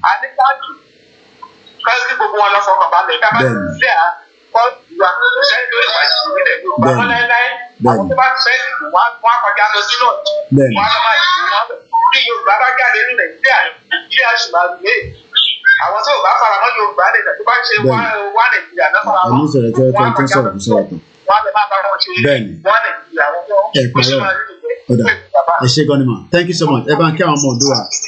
Thank you so much. Thank you. Once again, the last caller again expressing their, appreciation, to how we stick to Nnamdi Kanu, even though some Yorubas are very skeptical about the IPOB. I've told you, I don't have any problem with you on that. But one thing is, we are all fighting for the same cause. If the British never put us together, there will never be any situation that is creating that kind of, I'm sure you understand what I mean. Hello, caller, even though you're calling on the wrong line, but we've already taken it. We're celebrating tonight just as we were celebrating before. Hello, caller, go ahead. MOB ló ń sọ̀rọ̀ tí máa ti ń wù ẹ́ lórí screen ó máa ń wù mí kí n máa ró àbí ẹ̀ wáì láyọ̀. Ọlọ́run mo bí tó ti rí spirit ẹ̀ ṣé o ti máa ti rí ẹ̀ tó máa bọ ẹ̀bì kan máa padà wá wù ẹ́ wàhálà ò kì í sọ̀rọ̀ ọ̀pá ẹ̀ ẹ̀ tó ń ró àlẹ́ kan sí wáì láyọ̀.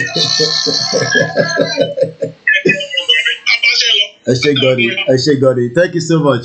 Wow, that was a very interesting one. Plus 44. Let's hear from you as we are celebrating. The one that scared the government is in their custody. They are scared. Let me put this because I'm getting that reflection. I'm in the studio, so we can change the background anytime. Hello, Ekabo Sorieto. My mother there. Go ahead.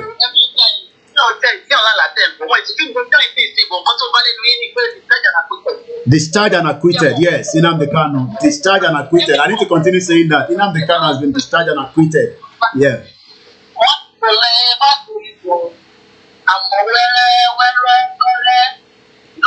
Tell me, cite it.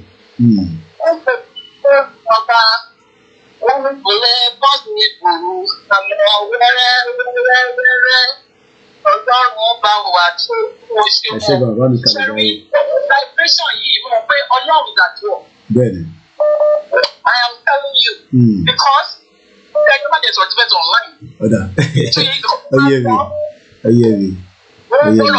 Yeah. Amen.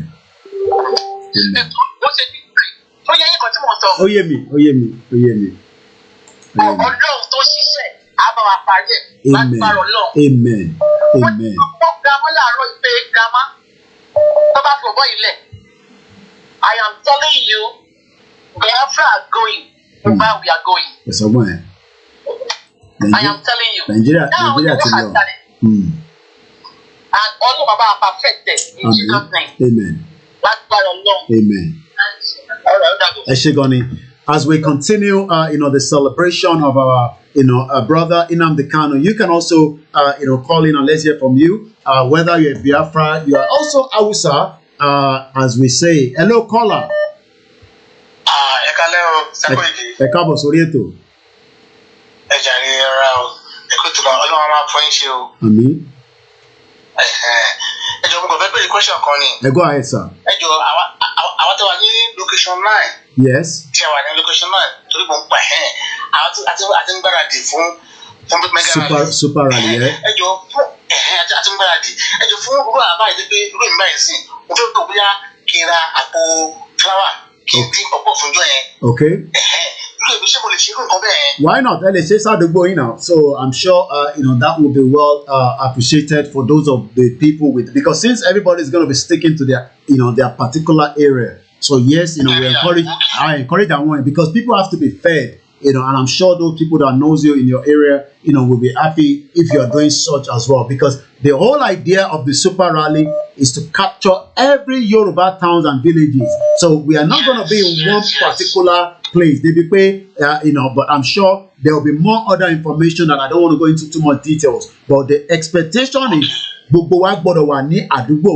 we shut down the whole area, we turn it into a carnival, and we continue to demand a full dissolution of Nigeria without any hesitation. Yeah. You're welcome. Yes,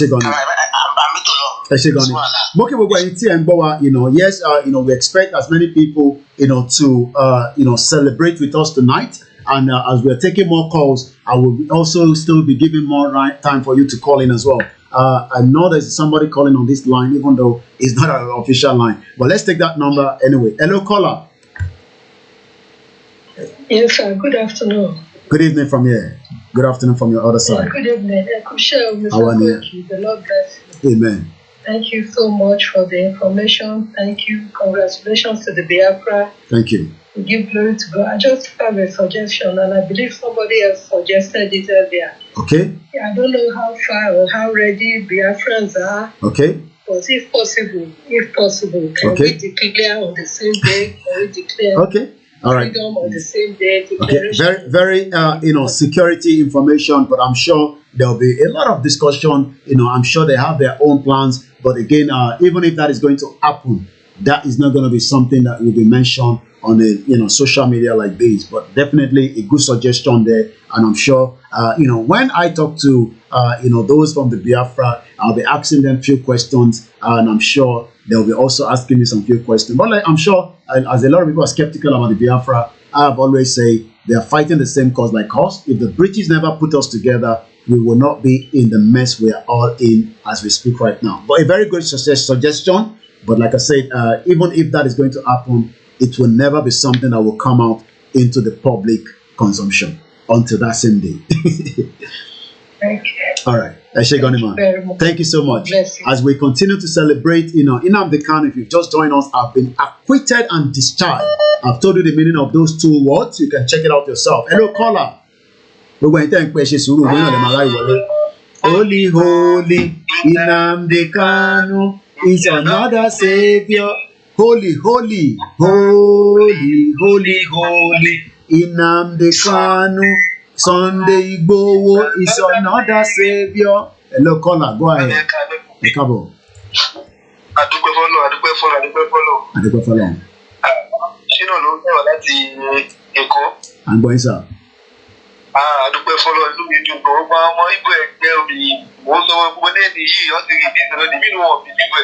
Ẹ bọ̀ pé news is still delayed in Nigeria. Ẹlẹ́bí ò tẹ̀ tí gbọ́ news ẹ̀ máa ń sọ̀rọ̀ báyìí.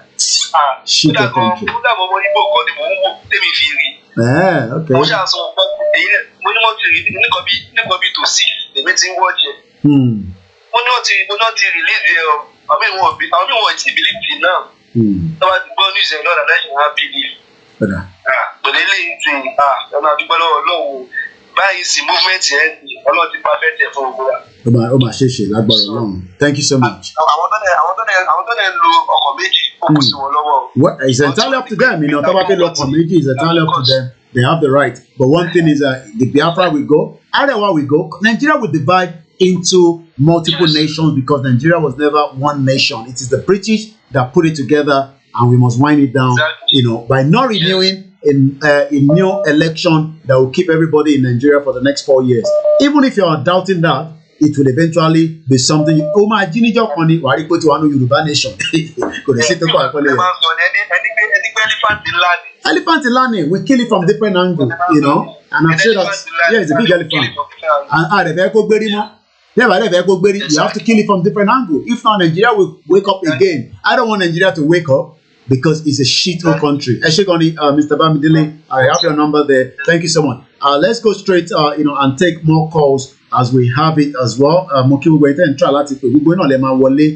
Let's take the next call. Let's go straight, to Ireland, Dublin, rather. Hello, caller. White Lion, the king of all media. Oh, glory, glory, glory to the Lord. Oh, glory, glory, glory to the Lord. Hosanna, Hosanna, Hosanna. Blessed be the name of the Lord. Blessed be the name of the Lord. A good congratulations to all Biafran brothers and sisters. We are one blood, one flesh, one soul. Everybody,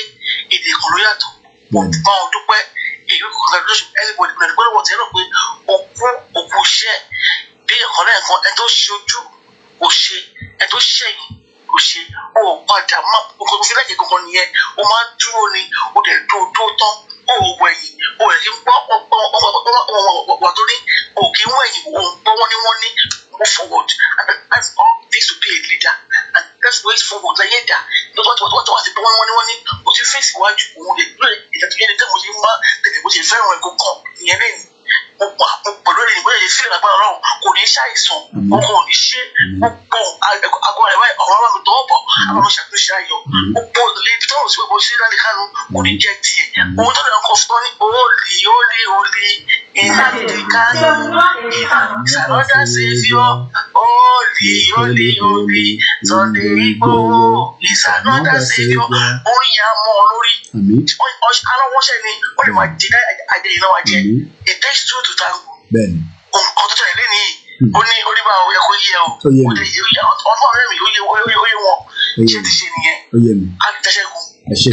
Thank you so much. Ben. Yes. Ben. We are one. Thank you so much. You're quite right. Nobody should feel down about the acquit and discharge of the case of Nnamdi Kanu. No going back.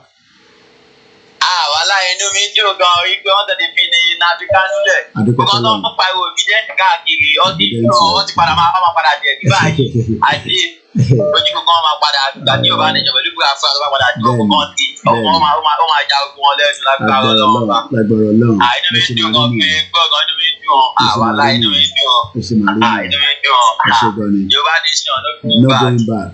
Yoruba nation now. As we continue to appreciate, let's go more calls coming in. Hello, caller. Hello, Mr. Koiki. My handsome God. Thank you. Oh God, finally. Yeah. Finally. Ben. Amen. Thank you. Let's do it swiftly under 30 seconds. Send our greetings to Nnamdi Kanu, and that way we can at least allow the next person to call in. Hello, caller. It's just a celebration. I have just 1 more hour for the call, so let us appreciate ourselves and do it swiftly. Hello, caller. You're live on the program. Yeah, good evening, my brother. Very good evening to you, and welcome to KOKIMEdia live transmission as we're celebrating the acquit and discharge of all charges against Nnamdi Kanu. Your life. Yeah, I said congratulations once again for the release of our brother. Yes, you're more than welcome. Yes, it is. Yeah, congratulations. Yes, yes, congratulations. So my own is that I'm really happy to hear this, and on a note, I believe this same war story and arrangement is planned by God, not human. Okay. That's why everything was just working in our favor. From the way I'm saying it, it's just working in our favor. Okay. They show those people that see, we are ready, we are not a coward. They stood their ground. They stood their ground. Very powerful. Yeah. They were ready to face anything that comes their way. Yeah, I'm sure a call would have been coming from Abuja to just allow them to go because things could become spiral yesterday.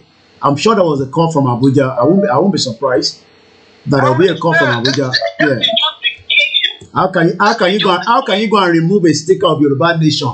Remove a sticker of Yoruba Nation. How can you do that? I am now a new person that you did not know. I believe. You see, if things like that happen, money I want kokoti somehow. I will want to react because I'm temperamental. You give me sorrow. So I see you that you are trying to support someone that is killing my future. You are telling me that you hold on. It is not done anything. Yeah. It is not done. So like wisdom guys because that's just to me. They did fantastically well. They made us proud. At least even we have told them no confrontation, but they stood their ground because they knew that. I mean, you have the right to self-determination. You have the right to self-determination. Continue to shout that.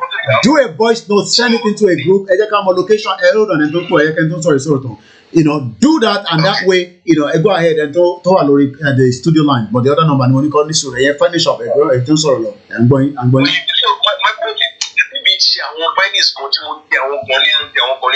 I see that some of our youth, expectation of a politician, believing whenever they campaign start or they move start, they're expecting something from them due to their.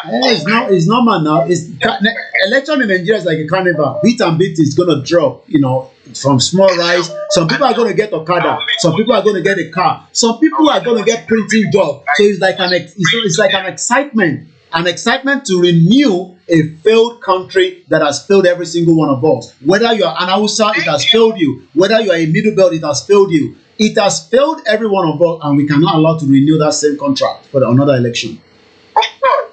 All right. Of course. So my finding is when I'm speaking about Yoruba Nation to most of my own friends that is in politics, like I said the other time, I'm into the politics. Yeah. From my own point of view, you can't get the picture to those people, no matter how hard you try. No matter how. And don't very quick. Today, Mazi Nnamdi Kanu cut date, and you are not in line with the program at all. You probably need to sit down and listen to the program. About people to get the distraction there. Go ahead, in another 1 minute so that we have the next call. So from what I find out is that not many people are just ready to see what we are, what we have in place. They will know who we are as Yoruba people. So I believe it's going to be visible to them very soon. Okay. So thank you so much. Whenever I speak about Yoruba Nation, was like, plan, I'll just laugh and skip that. I calm my down is a killing in me. I calm my down is a different thing entirely. So what you are basically saying now, I believe most of them will now find me to call me back. But in then I will not tell them say thank you so much. I'm going to let you go because of our time tonight. Hello, caller from the other line here. Even though it's not the line you're meant to call, but Egbo's okay. The White Lion. I think it's a stand of victory, stand of freedom. Yeah. So there's law in the world, international and local law is available. Yeah, that protect us from self-determination.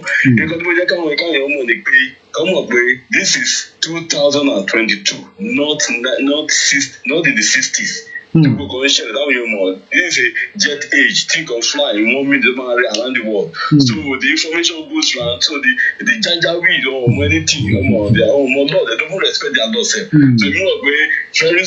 very soon the country will go to pieces.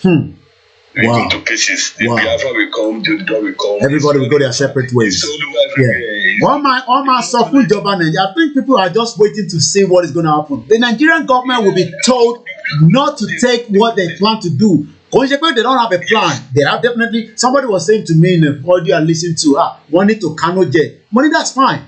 Let them take out the Kano jet. We have diplomats in Nigeria. So I don't think some of you at home understand. I'm going to do a program on that. The diplomats in Nigeria are also part of those that will save us when we come out for the super rally. Yes. I will go on right more. The law one, the international law to protect more. More they fly to Paris without jet, without even the authorization from America. You will fly to Kano. That America sold to you. It's not possible.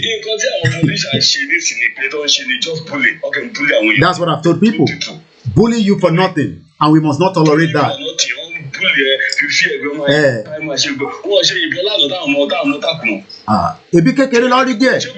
Even Shaki lady, there was going to be a problem in Shaki. We have to control the situation. We have to control the situation. I do coordinator on Shaki for a very good job and chief imam of Yoruba. There's no way. You can't intimidate people in 21st century and think you'll get away with it. You can't. You can't. It's not possible. Even if they get away with it. Let me give you an example. What do you think is going to happen? There will be repercussion for that. IGBOHO mati daru ni gbogbo eni. IGBOHO mati daru. Ìyẹn láti fáwọn ọmọ ẹgbẹ́ yẹn máa confront wọn, but ẹ stand the ground ní. Bẹ́ẹ̀ni, mo ń bọ̀ láti Island, ẹ ṣe sùúrù. So, all right. Hold on, Yawa, láti Island. All right, thank you so much, my brother. Yeah.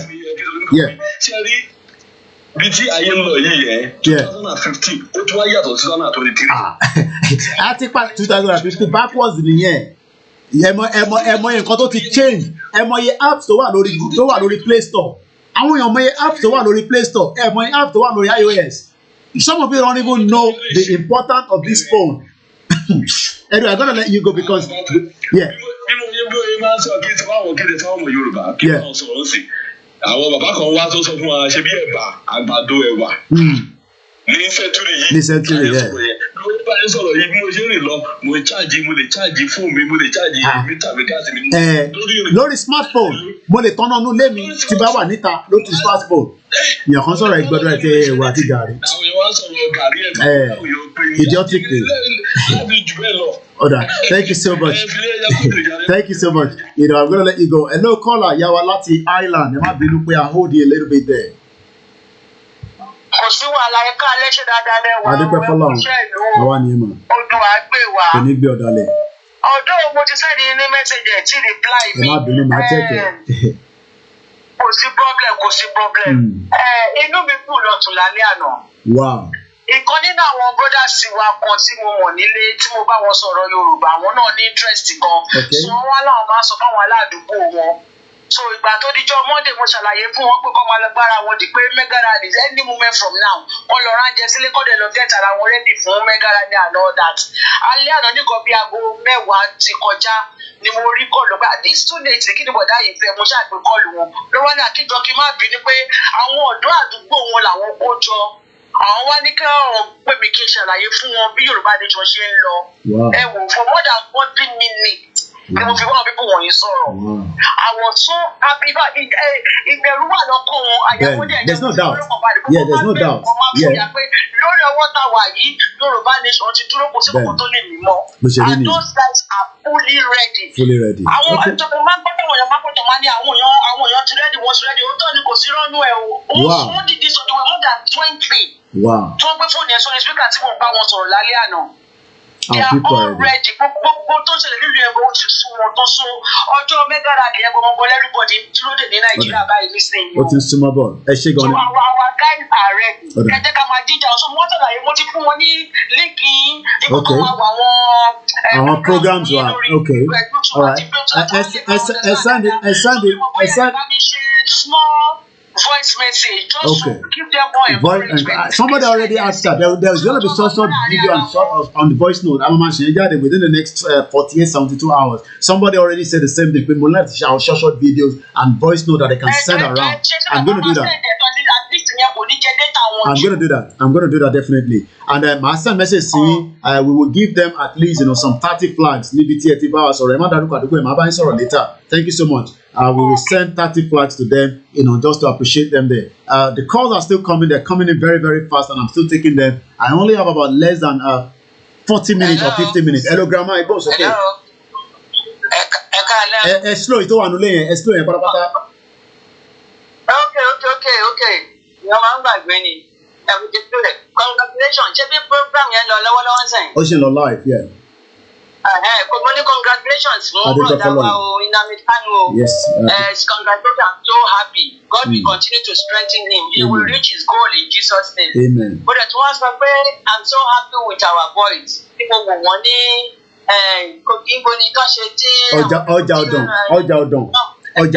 So, Olúwa ìfẹ́ gbogbo àwọn ọmọ yẹn, and then gbogbo àwọn tó bá fẹ́ máa mẹ́sì wọn ọ̀pọ̀ bọ́n ṣe lọ yẹn náà ni kí gbogbo wọn máa lọ all the time láti lọ defend láti lọ protect ara wọn, so gbogbo mẹ́sì yẹn á lè die down, and then Olúwa gbàdúrà wa náà look forward sí rí ayọ̀ tí Nnamdi Kanu nílé lórí Yorùbá nation very very soon for declaration. Olúwa gbàdúrà wa, Olúwa ràn wá lọ́wọ́. Ẹ ṣé gan ni. Thank you so much. As we are celebrating, the acquit and discharge. Very two powerful words. If you don't know the meaning of acquit and discharge, you better go on the dictionary and find out that quickly. Acquit and discharge. Nnamdi Kanu. Hello, caller.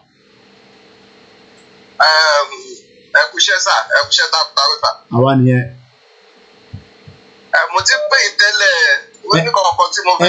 Ẹ jẹ́ ká sọ̀rọ̀ nísìn lórí yẹn ta ìtẹ́ ìpè mi tẹ́lẹ̀ yìí àti sọ̀rọ̀ yẹn tó ìkọ́tẹ́ lè sọ yẹn nísìn lórí live show àwa lórí live program báyìí abẹ́mọ̀.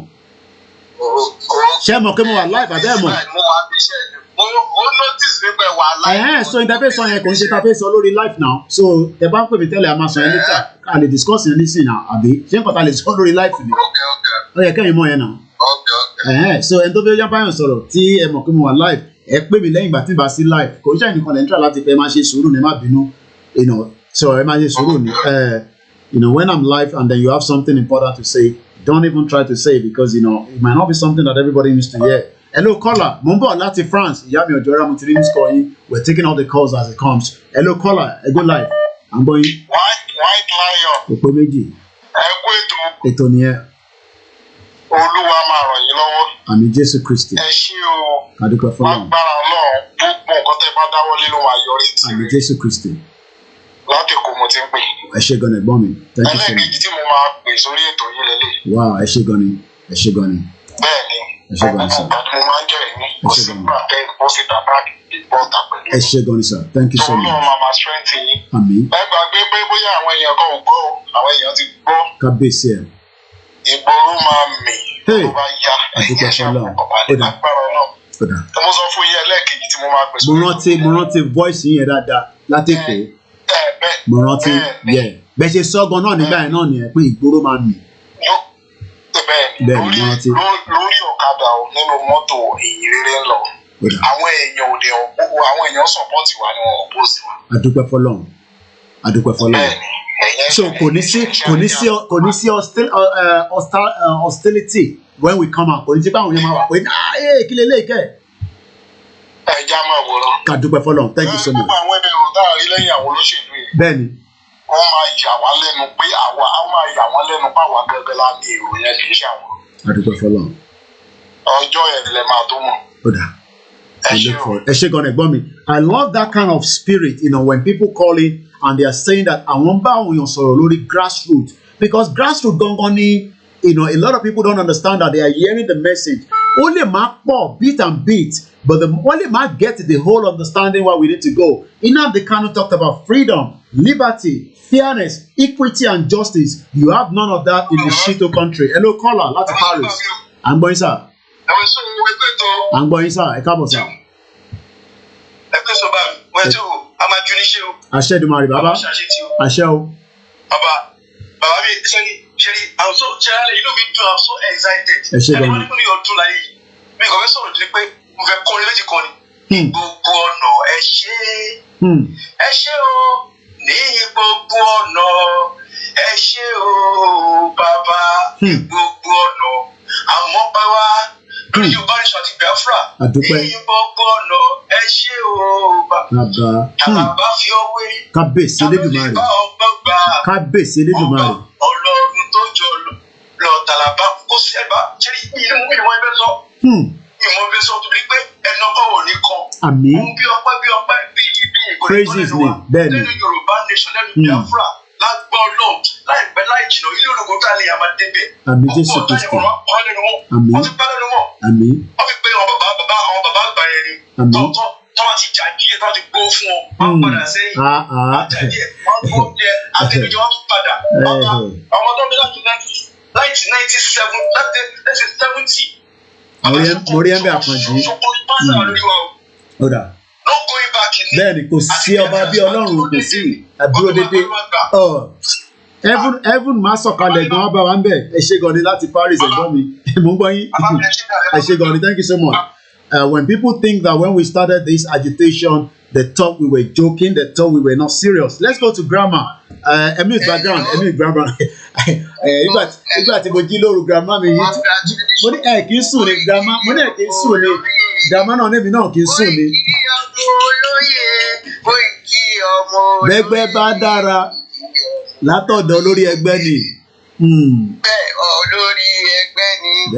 Láti ìgbà tí ó ti jáde ní London tó ti wà níwájú Nigerian embassy tó ti. Ìgbà tí Tolúlọpẹ́ ẹjẹ lọ mú picture jáde Tolúlọpẹ́. Spirit mi ti sọ fún mi pé Ọlọ́run tẹ̀lé ẹ, Ọlọ́run gbọ́rọ̀ ẹ. Ṣó ti rí gbogbo nǹkan tọ́lọ́run ṣe fún ẹ. Ọlọ́run ṣoore fún ẹ. Ọpẹ́ ló yẹ wá, ọpẹ́ ló yẹ wá.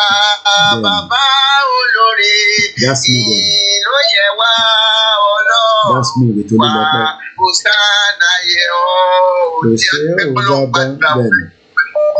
Àyè gbogbo ìgbà tó dá àṣọ̀sí tèmi yìí lára nítorí ọ̀rọ̀ òyìnbó. Gbogbo ìgbàkigbà tí n bá ti dìbò báyìí máa síkì ni. Kóìkì ò ní síkì, ilé ẹ̀ ò ní síkì, ilé ẹ̀ ò ní síkì, àwọn ọmọ ẹ̀ ò ní síkì, àwọn ọmọ ọ̀gbọ́n ò ní síkì, àwọn ọmọ bàbá bá ń jó ní síkì. Gbogbo wa lájọ máa pé tó gba Yorùbá nation lágbára Ọlọ́run lágbára ìtumọ̀ rẹ̀. Ó ti dé tán o. Ó ti dé tán. Ẹ ṣé gan ni grandma. Mo ti reach out sí ẹni yẹn but kò tí ì get back sí mi. Okay, grandma tẹ̀ ti lọ. Chairman mo wà lórí live o, mo wà lórí live program báyìí. Mo wà lórí live. Ṣé ń pè yín tí bá ṣe tán? Màá pè yín tí bá ṣe tán. Ẹ lọ join. Àwọn tó pè yín àwọn yẹn àgbọ̀dọ̀ gbóhùn wọn síta láyé. Ohun wọn tẹ gbọ́dọ̀ jáde sórí live show rárá. Let's take the next call. Thank you so much, All Hail Biafra. Hey, Mr. John, mo ti lọ disconnect yín. Ẹ má bínú, Mr. John, mo mọ̀ pé mo ti gbé. Bàbá Jamani, ẹ̀gbọ́n sókè. Ṣé bàbá mi ọlọ́wọ́ á gbó tiẹ̀ o? Àmín. Ọwọ́ mi yóò ní kọ́ ẹ láéláé ọlọ́run tó lè gbéga kò ní rẹ̀ ńlẹ̀. Àmín Jésù Kristi. Orúkọ olóró ẹ̀ láti máa yọ ọlọ́run àwọn máa ṣe láyọ̀ náà ni ọwọ́ ayé kò ní báyìí láéláé. Congratulations for today lórí ọ̀rọ̀ Kanu. Bẹ̀t mo wá ní question kan tó bá lè answer public tí màá dẹ̀ jẹ́ bẹ́ẹ̀ kó fún mi.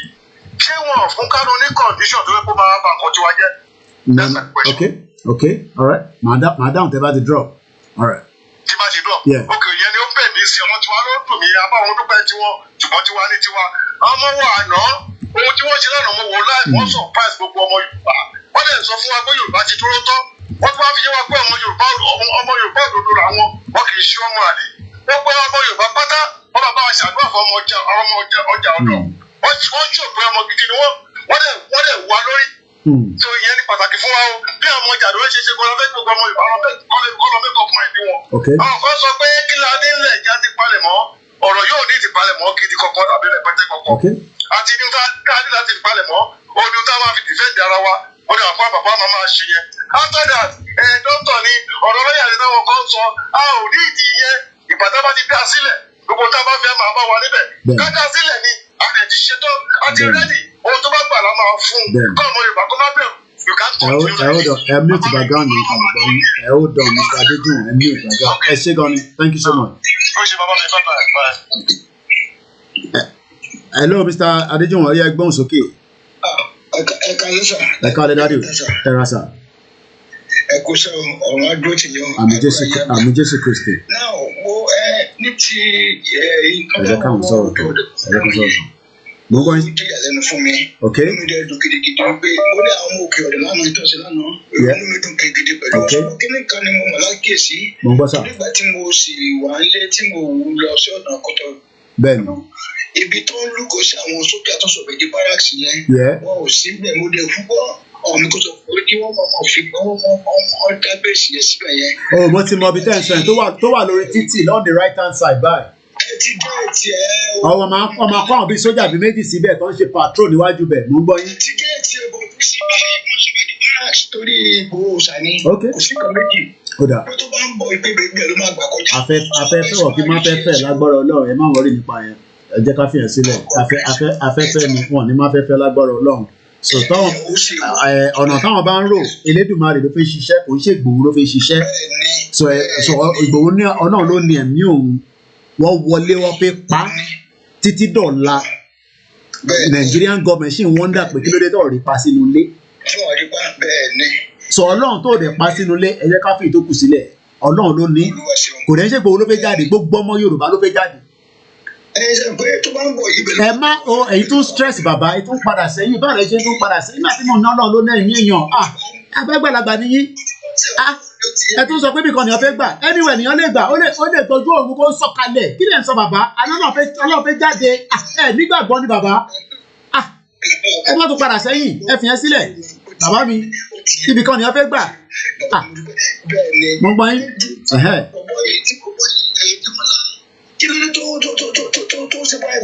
Ẹ má yẹ ká tún padà sẹ́yìn ìyẹn a ti move on lórí yẹn bàbá ìyẹn ti move on ẹ ṣe gan ni mọ̀ fún àwọn àgbàlagbà wa nígbà míì ọ wà under tension gan pẹ̀lú ọ̀rọ̀ Yorùbá nation ibì kan ní Ìgbòho máa gbà wọlé ẹ̀yìn máa wọlé nípa yẹn lórí ọ̀rọ̀ a máa gbọ́njà ní gbọ́njà mo bọ̀ ẹ̀gbọ́n mi tó wà lórí line ẹni tí ó bá fẹ́ sọ pé òun máa ṣoúnjẹ fáwọn èèyàn our preferable especially as the rally is coming ẹni tá a bá mọ̀ ní gbọ́njẹ lọ́wọ́ ẹ̀ o kódà ẹni tá a bá mọ̀ gan sef ó bẹ́tà kẹ́ sọ pé Mr. Koiki ta ni coordinator wọn ní Ondo state Ọmọlúkà mọ̀ bàbá Èkìtì mọ̀ Matthews tó wà lẹ́kìtì mọ̀ gbogbo àwọn tá a bá mọ̀ ẹ wá send owó sí wọn àwọn ọlọ́mọ lọ́rọ́ oúnjẹ yẹn so that ká lè gbọ́ àgbọ́yé yẹn yé dáadáa because a lot of people are concerned of food poison nírí food poison lágbára Elédùmarè. But we have to be security conscious. So if anybody wants to donate food is not going to be taken. Irú àwa ní sẹ́ àtẹ̀ gbọ́njẹ lọ́wọ́ anybody. Bàbá fẹ́ ránjẹ mú màá tí mo lè ránṣẹ́ nílẹ̀ Yorùbá níbi tí ilẹ̀ dé yìí. Ẹ má yẹ kí n dìlé ẹ̀gbọ́n mi tó wà lórí line. Ẹ̀gbọ́n sókè màá tún ṣe analysis yẹn but celebration tá à ń ṣe nísìn ti Nnamdi Kanu ni. Ẹ ló kọ́là ẹ̀gbọ́n sókè ẹ̀gbọ́n mi. Mo gbọ́ yín. Ẹ mọ̀ pé ètò ni ẹ sà. Àpò oríire náà. Adúpẹ́ fẹ́lẹ́ dùn máa rè. Láti ṣe sign pé Yorùbá nation tó ti dúró. That is another confirmation. Adúpẹ́ fọlá. Ìyẹn ni ẹlẹ́ẹ̀kejì. Kókó ọ̀rọ̀ mi ò ju pé kò sí bí ránṣẹ́ lé lẹ́gbẹ̀rún ọdún tó. Ó máa padà. Ìṣẹ́kọ̀ tí òtítọ́ bá dìde. Ó máa fọ́ gbogbo ẹ̀ ní. Òun lọ̀rọ̀ tó wà nílẹ̀ yìí. Òun lọ̀rọ̀ tó wà nílẹ̀ yìí. Yorùbá nation now. No going back. Ẹ ṣe mo dúpẹ́ pé. No going back. Táwọn kan bá tẹ̀ ní pé à ń go back mo ń béèrè pé bọ́lá fẹ́ go back sí. Lè go back anywhere. Ìjáyà ẹ̀gbọ́n mi ẹ̀jẹ̀ ń gbé yín wọlé ìjáyà ohun yẹn nìyẹn ó yẹ bá ń tún ohun yẹn sílẹ̀.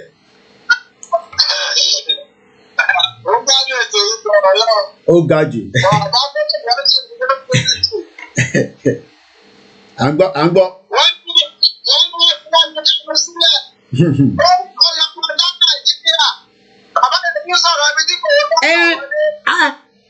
Kábíyèsí Elédùmarè o. Ìgbòho bá náà sí láti rìn nínú Nàìjíríà sí ọ̀yọ́ fanda. Àbí kí ni ká ní ṣe? Kí ni Ìgbòho ṣe? Wọ́n ṣe kọ́kọ́ náà. They are not criminal. They are not criminals. Wọ́n ṣe criminal. Wọ́n fi náà dájú sílẹ̀ kó ní kó lọ fanda láàrin Nàìjíríà. Bàbá yẹn tún bàbá sọ̀rọ̀ bí kíkọ̀ wọn máa gbà wọlé. Wọ́n bá àwọn ọmọ tó ti sánú ọ̀nà náà lè dá ṣe. Ibi tó bá wọ̀n ní kọ́ dúró sí.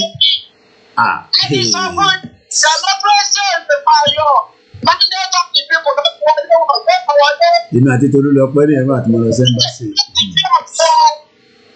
Tí àjọ tí ń bọ̀ ẹgbẹ́ ìwà bí mílítírì máìsàn kò sí ìyàwó ẹjẹ́ kápẹ́ kan. Ṣáàrí pé wọ́n fi That is surprise Obi. Because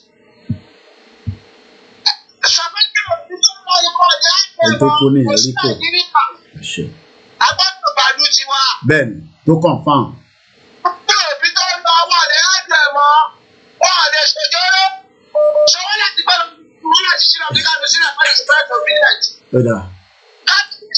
Ẹ̀gbọ́n mi Richard Alaba mo rí bẹ́ẹ̀. Ìlú dẹ̀ máa pípẹ́ yìí ni. Lágbára Ọlọ́run. Àwọn free to go down. Bẹ́ẹ̀ni. Ọba ìlú ìbò ti kú olórí ẹrú. Mo rí ẹ̀bẹ̀ Saheed ọmọ bọ̀tá mò ń bọ̀. Bẹ́ẹ̀ni. Nígbà tó kú oyè, kọ́ńtì méje ló dàjẹ́ lórí ẹ̀. Ìgbà tó máa fi kú, ó sọ ní 56. Ṣebí ìpàdé tó bá ṣe nìyí tó kí fọwọ́ ẹ̀ nílò. Báwo la ṣe ìpínpọ̀ sẹ́yọ̀ kan tó gbọ́ bá kí á padà sí?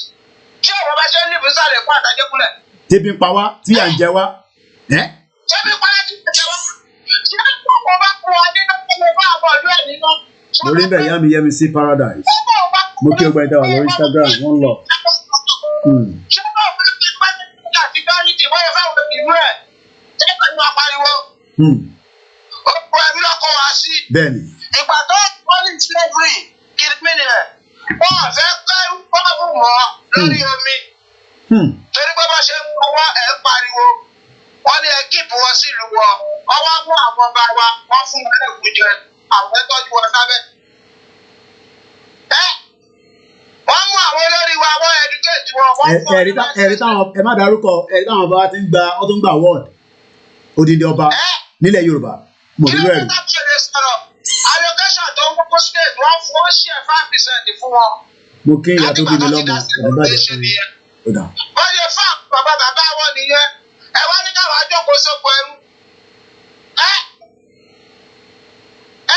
Sri Lanka níbi tó ti lé president wọn kúrò láìpẹ́. Democracy is game of number 70% làwọn Fúlàní bẹ̀. Ṣé èbí kíní ti sọ́nà ẹ̀gbọ́n mi ẹ lọ gbọ́n tí Amosun sọ ó ní táwọn bá ní àwọn fẹ́ gba police state police ó ní wọ́n ń já wálẹ̀ tí gbogbo ara ti gbọ́ fídíò yẹn àbá ẹ̀ ti gbọ́ ẹ lọ gbọ́n tí Amosun sọ mo ṣe máa ṣe program lé lórí dáadáa bí alọ́la because a ṣe celebrate lẹ́ni ni. Amosun kọ̀ láti gbọ́ sọ̀rọ̀. Gbogbo wọn mọ̀ náà ẹ̀mọ̀ ẹ̀tọ́ make ni the politicians are making bastard money from the south east to the middle belt ẹ lọ gbogbo ọlọ́kọjà tí yà ń já wọn yìí táwọn èèyàn ń kú ẹ lọ ẹni tó bá wà lórí status mi ẹ lọ wọ àwọn ọmọ tó kú nínú omi tọkàn jùbọ́ ọkàn gbé bọ́dì wọn síta ní Anambra we can continue like that in a country that have a resources in every region and people are suffering like that we must put a stop to it and it has to be now it's our generation. We are not going to wait for any, older generation that have failed us for 62 years. And that's why we are saying that ká má bá Igbo ṣe ká fi Igbo sílẹ̀. No, ìjà tó wà nílẹ̀ nísìn, Igbo fẹ́ lọ, Yorùbá fẹ́ lọ, Hausa kan fẹ́ lọ, Middle fẹ́ lọ, divide the shit whole country. Mo ń gbọ́ ìjà rẹ̀ ẹ̀gbọ́n mi. Ìgbà ṣe é bá sọ fún wa, bàbá ti gba Yorùbá ní ẹ̀ṣẹ̀ àdìbò àti ìgbà òjò. Àwọn àgbà bá ìgbà àdìbò. Mo rí ń bẹ̀ yá mi Elena. Ṣé kí ìgbà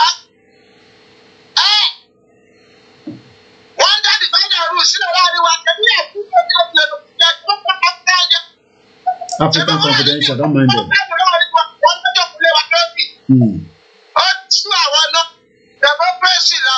Then.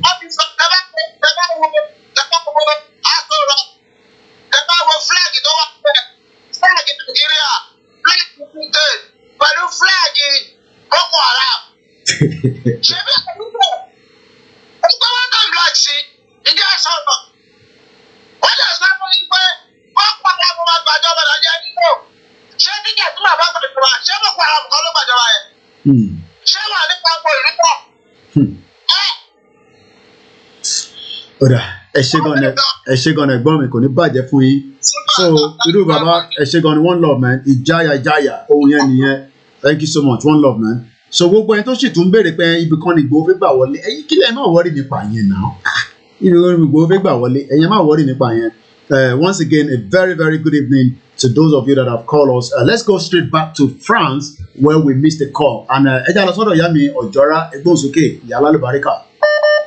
Hello. Ẹ káàbọ̀ mọ́. Hello, èèyàn mi o, kò ṣe takuntakun, Elédùmarè, á dúró tiẹ̀, á dúró tìdílé ẹ̀, á dúró tọmọ, á dúró táyà. Gbogbo ipákípá àjọwọ́kọ́wọ́ tí ìdákẹ́dà tá a bí nínú obìnrin àbí agbéjáde nínú obìnrin tó bá nà nítorí ẹ̀ wá fi ṣera wọn. Ọwọ́ tí ọ̀gẹ̀dẹ̀ wọn bá gbé ara wọn náà máa fi ṣe lágbára Kristi. Orí ẹ̀ ò ní gbàbọ̀dì, orí àwọn ọmọ ò ní gbàbọ̀dì, orí ìyàwó ò ní gbàbọ̀dì, orí kankan nínú ẹbí ẹ̀ kò ní gbàbọ̀dì. Ìlú olómìnira táwọn wò òkè fún yẹn àjọ máa ń gbé mo wà láì ẹ̀rí pé news ẹ̀ lágbára gan.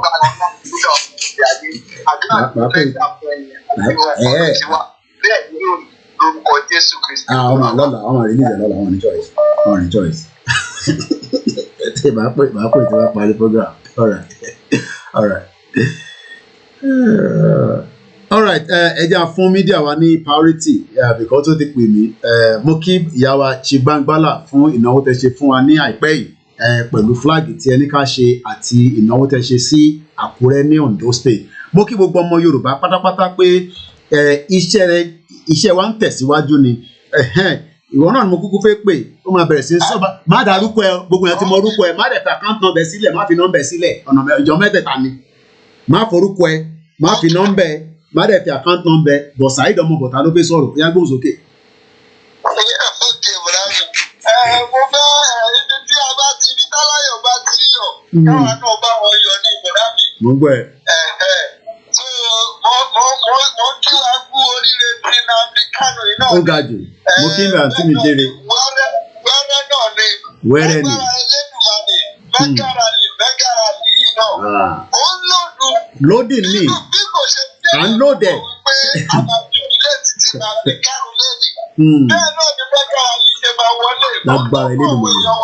Àjọwò yẹn tí wọ́n máa ń pè mí wípé ọ̀rọ̀ tó bá ti pẹ́ lẹ́nu bọ̀dá mi Ọláyọmí Kóìkì. Àti Adéyẹmọ Ògbóòṣà, mo fọwọ́ sílẹ̀ níbi búra, ọwọ́ ni wọ́n sọ. Ẹ má ṣe iyèméjì, ẹ má ṣe iyèméjì. Our mega rally is on the way. Ẹgbẹ́ ètò bọ̀dá bẹ́ẹ̀ máa dé tó lọ́wọ́. Wá ṣeré gbogbo ẹni tó bá fẹ́ support ọmọ bọ̀tá ẹ bá ń pè é ẹ jẹ́ kẹ́ máa make sure pé ó ń ráyè ṣe program ká lè máa gbọ́ torí òun náà ní àwọn kóòdì kan tó máa ń lò jáde ẹ bá support gbogbo àwọn mídíà wa tó wà nílé ẹ ṣe gan ni.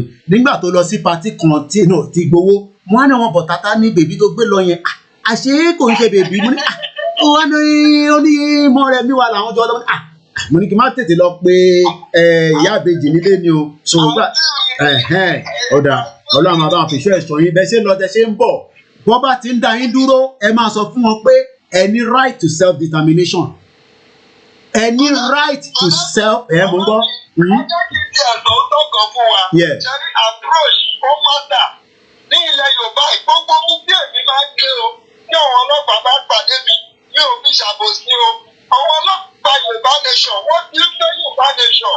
Wọ́n jẹ́ ń fẹ́ ju àwa fún ara wa gbé ọlọ́pàá àgbàṣe. Ìyà ń jẹ wọ́n. Wọ́n fẹ́ jù lẹ́nu. Ìyà ń jẹ wọ́n. Approach ya ó mọ́tà ó wà important ok ìyẹn náà láti sọ fáwọn èèyàn wa pé ẹ má confront wọn but ẹ stand the ground yìí pé ẹ ní right láti fi sticker ẹ ní right láti gbé flag ní Wales wọ́n ṣe bẹ́ẹ̀ ní Scotland wọ́n ṣe bẹ́ẹ̀ ẹni tó bá dẹ̀ sọ pé right wo ni ẹ sọ fún wọn pé article kan wà tó wà lọ́wọ́ bàbá kan tó ń pè ní Kóìkì nílùú òyìnbó resolution 1514 a ní right to self determination à ń ṣe secessionist à ń ṣe terrorist Nnamdi Kanu has been acquitted of all charges wàá ṣeré àbúrò mi ọmọ bọ̀tá òun lẹ́gbọ́n yẹn mo rí bẹ́ẹ̀ àǹtí mi Ọlájírè Joseph we are just about 25 minutes to end this program at exactly 9 o'clock I'll be winding down because we have a lot of other things to do and as I always say we are happy that Nnamdi Kanu is not a terrorist that some of you imagine káwọn ọmọ Yorùbá máa sọ fún mi pé kí n má bá Prince Jejeman ya picture ẹ̀gbọ́n yẹn yà mí lẹ́nu ìjọ́ tó sọ fún mi kí n má bá ya picture bìí báwo only because government in Nigeria government wo la wá ń bá jà àbí pé kí n tún reverse government wo ló ń bá wa jà ló suppress wa mọ́lẹ̀ government tó suppress wa mọ́lẹ̀ tó wọ́n sọ fún yín pé terrorist ní IPOB ẹ wá ń believe ẹ ká lo brain wa náà ẹ̀gbọ́n sókè Àkànjí èèyàn tèmi èèyàn kan ní kí o máa ní láti bá ń lọ gbọ́ fídíò tí a ṣe lánàá ibi tó ti sọ̀rọ̀ yẹn èèyàn kan ní kí n kọ́tẹ̀ ẹ̀dẹ̀mọ̀ pé mi busy níbi tó ti sọ̀rọ̀ nípa Zanzibar tí wọ́n ṣe respect ẹ gẹ́gẹ́ bí ọmọ Yorùbá o ní láti lọ ṣiṣẹ́ yẹn fún mi mo lè fẹ́ gbà as quickly as possible lọ́wọ́ fídíò yẹn mọ́ ọmọ bí tó ti sọ̀rọ̀ but tó bá ń skip ẹ̀ I'm sure you will get it.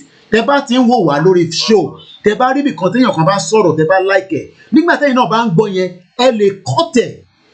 Tẹ bá lo fóònù mi gan tẹ, ẹ ṣáà rí pé mi náà nígbà mi ti bá ṣe Star Radio, especially máa gbé fóònù dání báyìí, mò ń ṣe recording ni, kò ń ṣe tó le, ẹ má rò pé nǹkan tó le ni, especially if you have two phones, o wá ń gbọ́ koikimedia, o ń gbọ́ Yèyé Dára, o ń gbọ́ Ọmọlúkà, o ń gbọ́ Bàbá Èkìtì, o ń gbọ́ Ọmọbọ̀tá, o ń gbọ́ any of the Yoruba world media, ẹ wá gbọ́ bì kan tó interest yín, kò ń ṣe bí alábòsí là ń sọ pé kẹ gbọ́ kẹ wá record o.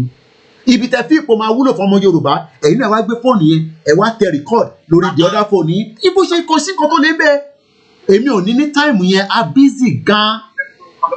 Bá ṣe máa ṣe rally mẹ́kọ, àwọn ọmọ wa ló ń travel skip try 6 hours, 7 hours, àwọn tó lọ láti Ìgbòho padà sí Èkìtì almost 9 hours, bí ìgbà tí yàn ń lọ lóyìnbó ní ìlú títí tó dẹ̀ dání. Gbóhùn sókè Àkànjí má jẹ́ delay tiẹ̀. Ẹ ṣe gan sọ, yẹrí kọ́là kan kúrò lẹ́kọ̀ọ́. So nígbà tẹ́ ẹ sọ pé Nàìjíríà ọwọ́ ẹ̀yìn pátápátá la ṣì wà. Mo wá sọ wọn wípé orí fóònù láti ra gáàsì ní Kenya. Orí fóònù láti ra gáàsì ní Kenya. Wow. Máa tún àbẹ̀ bá tẹ̀lé fún. Ẹni oníyẹ tó bá rà tó bá tán tí káàdì bá tán gáàsì ò ní ṣiṣẹ́ mọ́. Tó bá tún fi lóòdì ní ìgbà tá à ń ra recharge card bó ṣe ń ṣiṣẹ́ nìyẹn. Ìyẹn ní Kenya. Kenya sí Nàìjíríà. Ẹni báyìí wọ́n ti bàjẹ́. Ìyẹn tó chíìpù jù lóyè sá ní íńtánẹ́ẹ̀tì lọ iná tí mo rà last is 20 bob which is 100 naira. Ó dẹ̀ máa take for 1 week ṣe ìdílé aró ẹ̀ Nàìjíríà. Àní kí o bá gbogbo yìí ló lọ́gbọ́n wa wà ní ìwà. Mi ò ní ìdí pé mo ṣe ń gbé gáàsì káàkiri. Inú yàrá mi ti máa ra gáàsì mi o. Ní sùúrù, ṣé pé ò ní sìlíndà nínú kíchìn ẹ? Sìlíndà wà ń bẹ̀, bọ́ sí pé máṣíìnì yẹn sí lórí. Òun náà ni mo ń sọ, tó bá fẹ́ rà nísìkò yìí kó máa ṣe disconnect bí mi gbà tí mi máa lọlé, a máa ń disconnect ẹ̀ ní àwa ṣe gbé lọ, màá wá rú sórí báyìí, mi kọ́ ni máa rú gbogbo kan exaggerate ni o. No sir. Má ṣe o. Yá ní Nàìjíríà wà bẹ́ẹ̀ máṣíìnì wà lórí ẹ̀, ó bá àrò ní 500, tó ní 500 ẹ bá ti tán, nígbà tẹ́ kó ra recharge card tó bá ti tó tán. Wọ́n ti kápẹ̀. Tó bá tún a tún activate padà. Nígbà tí sìlíndà ẹ̀ bá tán, ọmọ gbé mi dìbẹ̀ fún ẹ. Ní Kenya nìyẹn o. Kenya. Àwọn nǹkan tí ìjọba ẹ̀rẹ̀ tó tọ́pọ̀ sí wọ́n Nàìjíríà torí pé wọ́n jáde ní o. Ẹ máa bẹ́ẹ̀ tó lọ sàmọ́ ọ̀pọ̀ bẹ́ẹ̀ pé kó dárí lóbi ìpẹ́tọ̀ yìí níta. Ó ṣe gan ni Àkànjí ló pè yẹn. Gbogbo ẹ̀yin tí ẹ bá ráyè pè wọlé lálẹ́ ẹ má fi ṣèbínú, ẹ mọ̀ pé tá a bá ti busy báyìí ẹ̀yin náà ń try láti pè yín kankan padà tí ẹ ti pè wá Mr John tẹ bá ṣe wà lórí live show. Mo kí gbogbo ẹ̀yin tí ẹ ń wò wá. Àtútò rago méjì máa fi kan ṣe Benin Republic because ibẹ̀ níbi base wa nísìn táwọn bàbá wa àti àwọn tí wọ́n wà níbẹ̀ àwa ṣe kan ní Japan. New York aago 3 ó ti kọjá. Ẹgbọ́n sókè bàbá mi Uncle John. Bàbá tó ṣùwọ̀n òkú ọlọ́run arọ́gbà yìí ká. Àmín Jésù inshallah. Láti location 19 ni mo ti ń pè. Location confusion. Ẹ tó bá wà lórí status ẹ má bínú Uncle John, ẹ tó bá wà lórí status mi ẹ lọ wo oríkò yẹn nígbà tí ó wà lọ́spítù. Wọ́n tẹ̀ ní value kan, wọ́n tẹ̀ tún ní value fẹ́ tó fẹ́ kú. I'm sure pé wọ́n lè dù ẹ̀ níyẹn. Ẹ lọ wẹ̀ ní tó bá wà lórí status mo ti upload ẹ̀, mo lè gbé sórí social media, wọ́n máa shut me down lẹ́sẹ̀kẹsẹ̀. Mo wà lórí status pa. Bàbá, ẹ bá wo nǹkan tó ń ṣẹlẹ̀ ní Nàìjíríà ń sìn, ẹ̀rọ ọlọ́run abáyé. Ìgbà tó ń gbọ́ lálẹ́ ìdí ń sìn ni pé gbogbo àwọn tó ní àkáǹtì pẹ̀lú UBA àti Ecobank ó ń gbà láti ṣeré ni. Irọ́ mo gẹ́tì kan ẹni sùn mo gbọ́n kan tẹ sọ ẹni tó ní àkáǹtì pẹ̀lú go. Wọ́n ń yọ owó kúrò lákáǹtì báǹkì wo. Bẹ́ẹ̀ni UBA àti Ecobank. Aláàtì kan bounce ni. I'm telling you. Mo ní àwọn ọkọ̀ ń yọ owó tí àwọn tó dẹ̀ ní àkáǹtì mọ́ ẹni tó ń yọ owó. Wọ́n kọ́ yes àwọn tó ní àkáǹtì ọmọ ẹni tó ń yọ owó. Wàhálà wà Nàìjíríà Ọlọ́run ṣàdúrà irú ìlú wo lè lè bá ìtòrí ọ̀nà. Alẹ́ ilẹ̀ nìkan ní ẹ̀bẹ̀ ní sunkún tó ń sọ fún mi ń sè lálẹ́. Níbi iṣẹ́ mo jẹ dúró sí mo ṣe ń lọ dé ní báyìí. Ẹ̀ka pọ́blẹ́mù wà nílùú yìí. Àwọn èèyàn ti dúró tán ìkọ́jú àdúgbò tèmi ẹ̀ mọ̀ pé mo sọ fún yín lásán. Bẹ́ẹ̀ni. Mo máa ń lọ káàkiri tí mo fi lọ rẹ́jísítà àwọn èèyàn. Bẹ́ẹ̀ni. Gbogbo ọ̀nà ọ̀dẹ̀ ni mo tó ń lọ fún tí mo lọ káàkiri tí mo lọ bá ń gbà ẹ̀ sí. Mẹ́gà láti tí ń bọ̀ ó ti dé tán. Àwọn Then discharged and acquitted. Oda. Ẹ ṣé gan ni bàbá. Wọ́n dúró dìbà. Oda. Káfọ̀kànbalẹ̀. Lágbára Ọlọ́run. Congratulations. All hail Biafra, all hail Biafra. If you've just joined us, we've been celebrating Nnamdi Kanu, but we love our language, and I'm sure, the reason why a lot of my people have been speaking our language is because we love and appreciate the language. Mo kí gbogbo yín lẹ́ẹ̀kan sí ẹni tó bá pè wọlé àtẹni tó pè wọlé gbogbo yín náà la appreciate. I'm just 20 minutes away before the end of the program. Lẹ́ẹ̀kan sí aago méjì tá a tún ní. Mo ń bọ̀ mọ́mí ẹ̀ ní sùúrù. A máa fi kan ṣe mute background yẹn because ẹ ti wọlé live. Ìyẹn tún disturb. A máa fi kan ṣe ti Benin Republic. So màá lè máa wo time Benin níwájú mi báyìí. A dẹ̀ fi kan ṣe Japan. Get it for ìdímọ̀ sọ ìdímọ̀ sọ pé arago méjì aago yẹn mo fẹ́ máa mọ time mo ti New York so mo tún ti ra méjì mi so ìdímọ̀ sọ ni a máa ní time ní sí tó máa fún mi ní Japan àti Benin Republic anyway gbọ́n sókè kà má disturb mi. I want to congratulate mo tẹ̀ sí tẹ̀ jẹ́ pàtó mi ò rí ẹ bá sọ̀rọ̀. Fún kọ́ńkàdì ni o ìpè ó ní dọ́tọ́rì má ní ẹ náà nítorí yẹn mo kúkú wà bẹ́ẹ̀ ó ní. Nnamdi Kanu is another savior. Holy, I really happy for them, and I thank you for your standing up. I really bless God for that. Because I went to me, I don't know the type of mind Tony. Wọ́n ṣe tán nígbà ẹ̀yọ́ yìí ṣe wọ́n mọ̀ ẹgbẹ́ kìí ṣe terrorist o. Wọ́n mọ̀ wọ́n jà fún right. Ẹ wá ní terrorist ni wọ́n. Ẹ wá nítorí pé federal government sọ pé IPOB is a terrorist. Ìyẹn tẹ̀ máa ń bí mi nú. Ọ̀rọ̀ ẹ máa ń bí mi nú táwọn èèyàn bá ń sọ yẹn. And gbogbo ẹ̀ náà ni pé yes I know we hate the Igbo. Àwọn náà hate wa we hate ourselves fine but ìjà ta fẹ́ jà ẹ̀ ní sí àníká. Ẹ tẹ̀ ní sùn even if it's the reality pé you don't like there but ìjà ta fẹ́ jà ní sí we want to all push away. Àwa máa lọ de constitution wa so that ẹni tó bá jẹ́ ọmọ Igbo tó bá commit crime wọn ò ní pè ní Nàìjíríà mọ́ ọmọ Igbo ló máa pè but right now tí Yorùbá bá commit crime ní Dubai wọ́n á ní Nàìjíríà ni tọmọ Igbo bá commit crime ní Dubai wọ́n á ní Nàìjíríà ni and it's giving us a lot of different identity we are not the people so let us have that identity and if anybody wants to stay with us a lè mọ̀ pé. Not all of them is bad. That is one thing. Not all of them is bad. Even àwọn náà ní àwọn tó bad láàrin wa náà so ká má máa try láti máa pin ẹ pé àwọn Igbo ló ń ṣe fake drug àwọn ló ń ṣe ká bá ní system tó ń ṣiṣẹ́ a máa recruit àwọn èèyàn ká máa train ẹni tó fẹ́ gbé ọjà wá láti inú container a máa mọ orúkọ tó wà nínú container yẹn a máa bẹ technology ní kò ń ṣe tó le náà ok nígbà tí queen kan sí kọ́nà fọ́ọ̀nù kẹ ìwọlé sàn kan mi ò èyí tẹ́lẹ̀ máa sọ nìyẹn nígbà tí àwọn èèyàn lọ wo òkú ẹ̀ tí ẹ mọ̀ pé wọ́n ń kọjá security because wọ́n mọ̀ pé àwọn kan máa fẹ́ lọ wọ́n tẹ̀ mọ́ sí mi tẹ̀ sọ pé èèyàn kan fẹ́ ti òkú yẹn ṣubú wọ́n sáré gapẹ̀ so ẹ má jẹ́ ká fi sentiment pé ẹ torí pé àwọn Igbo àwọn lọ destroy regional government àwọn lọ ṣe kíní kan mi pẹ̀lú yẹn 1914 ló dá wàhálà sílẹ̀ kò ní tó dá wàhálà sílẹ̀ láàrin gbogbo wa ní 1914. nísìnyí bó ṣe yìí òun lè ní àti husband mi sọ bíbá là ń sọ fúnra wa pé nísìnyí táwọn jáde gbogbo ìtàwọn Igbo ti tẹ̀lé òbí pápá now the man will say I just go for prison ẹ lọ sí òbí nísìnyí tí mo dé máa wá sọ pé look at Yoruba stand after us even when Igboho is in prison these people don't give up.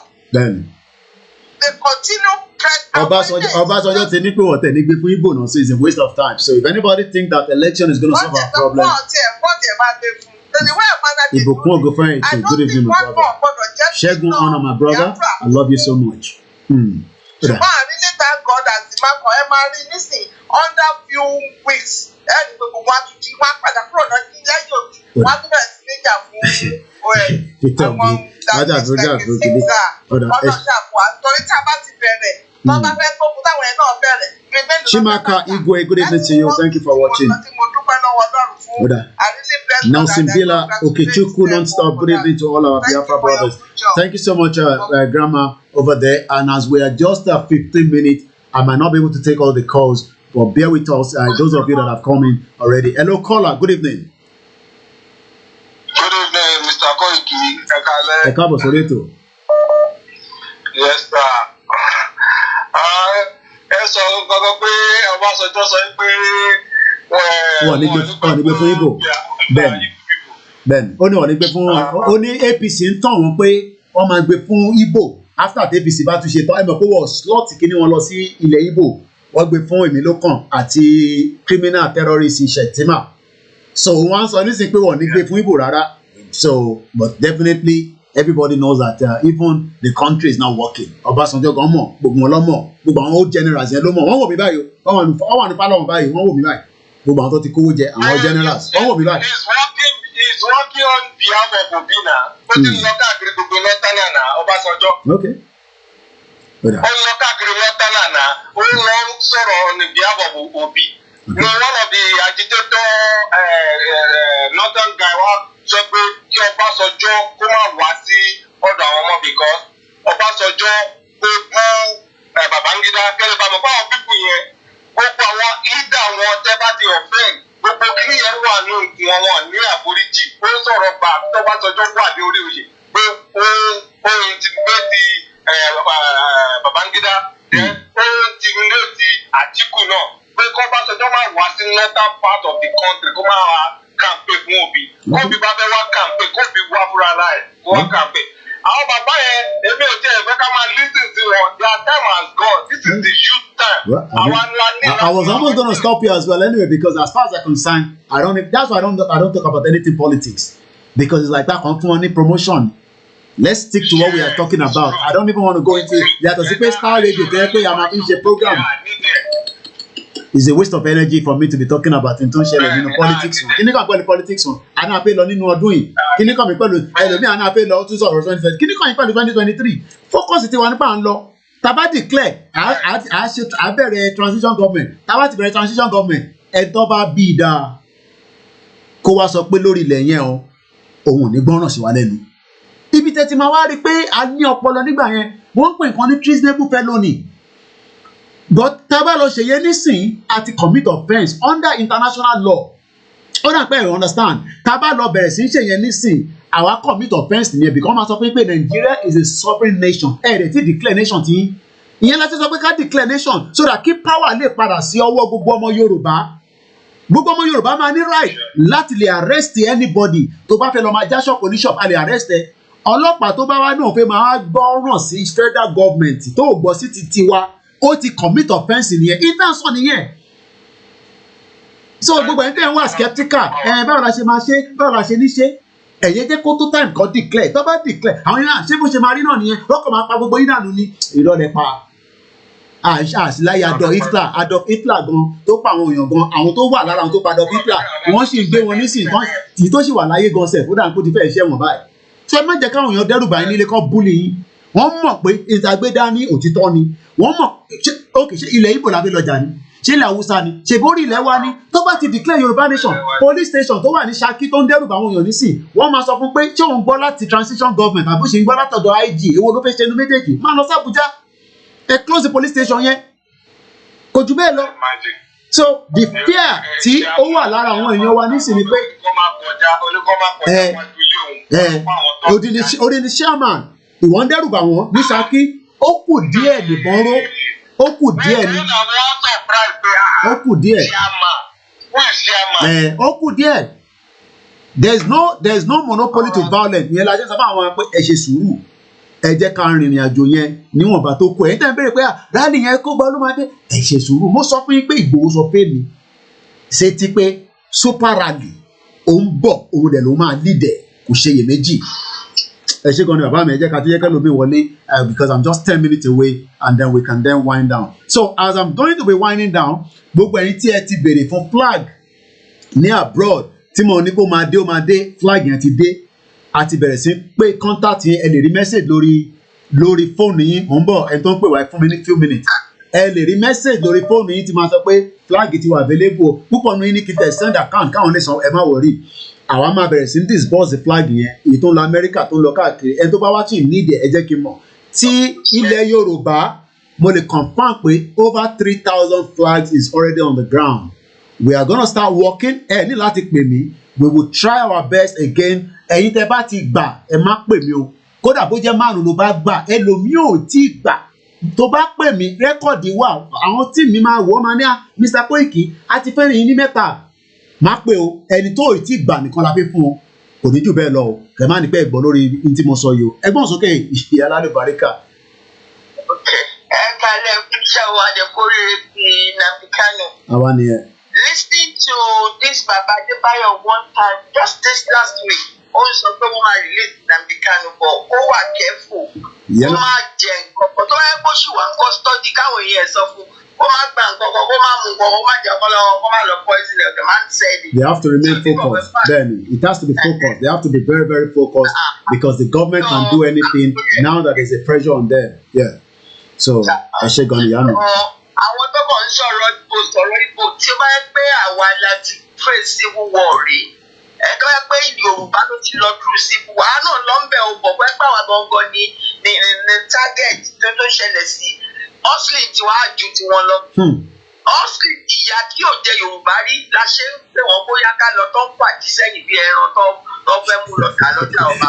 So àìsàn ló pàpà sí ìyà jẹ wá lọ́dọ̀ wá jìyà yóò wá pé because we always be protected. Àwọn leaders wá ti pa wọ́n tí àwọn bàbá wọ́n lọ́wọ́ àpò gbogbo nǹkan náà ti kó fún àwọn ẹ̀jẹ̀ ká lọ jagun. So yẹn ló ń ṣe wọ́n so wọ́n fa àwọn Igbo lẹ̀ oníkàlùkù ṣàlọ́ láì tó tiẹ̀ ni. I'm talking about Amosu and àwọn leaders wa kan. Amosu was talking. Ẹni pé òun gan mọ̀ pé rẹ́rẹ́ ti run. Ilẹ̀ ti rán àtẹ̀lé láti máa bó ṣe wà yẹn little pressure ní àwọn èèyàn bíi tiẹ̀ kàn need láti join side wa. Ọlọ́run á fún wa ṣe. Àmín ẹ ṣé gan ni kò ní gbé ọ̀dàlẹ̀ ẹ ṣé gan ni mo kí gbogbo àwọn ọmọ Igbo tó ń jẹ́ Biafra tí wọ́n darapọ̀ mọ́ wa ní alẹ́ yìí adẹ̀dúpẹ́ Chidiso Okonko I hope I didn't massacre your name. All hail our Biafra brothers and we are happy with you as Nnamdi Kanu is finally going to be out whether the government like it. The DSS cannot hold on. Ẹ̀tẹ̀ bá ti ń pè ẹ̀yin kọ́nà àwọn ẹ̀bá máa mute ẹ̀ ti mọ̀ yẹn tẹ́lẹ̀. The DSS cannot hold him longer than anything. They have to release him. Hello caller. Then it's somebody from Germany that was saying that ṣé releasing Nnamdi Kanu ṣó máa affect the Yoruba nation movement? How? I don't understand. Bàbá mi Germany kò sí kankan tó ṣe fi affected. They are fighting their own cause. We are fighting our own cause. We are all asking for self-determination. It's our right and we will all get it. Ẹgbọ́n sókè ní kíákíá because I'm just about 7 minutes away to end the program. Go ahead.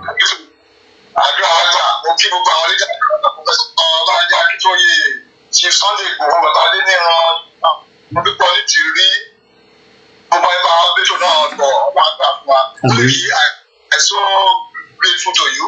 Ṣé à ń gbóhùn ẹ̀ ní UK wọ́n náà látún gbóhùn ní UK ní Ṣákì fat àwọn àyẹ̀dìdì ìṣẹ́jú kan fún gbogbo àgbàdo náà máa gbé àṣẹ àdìbò àti ìṣọ̀rọ̀ àgbà lọ. They are really doing a very great job. Ọlọ́run àgbà ọlọ́run reward. Gbogbo àwọn ọ̀tá tó ti borí ẹ̀wọ̀n ní gbósókè mọ́ láyé. Àmín ẹ ṣé gan ni. I'm very happy for you because mo ń wo òkè òkú right now. Okay. Mo ti ń gbóhùn ẹ ní UK. Congratulations to your life. Ẹ ṣé gan ni. Ẹ ṣé gan ni. Thank you.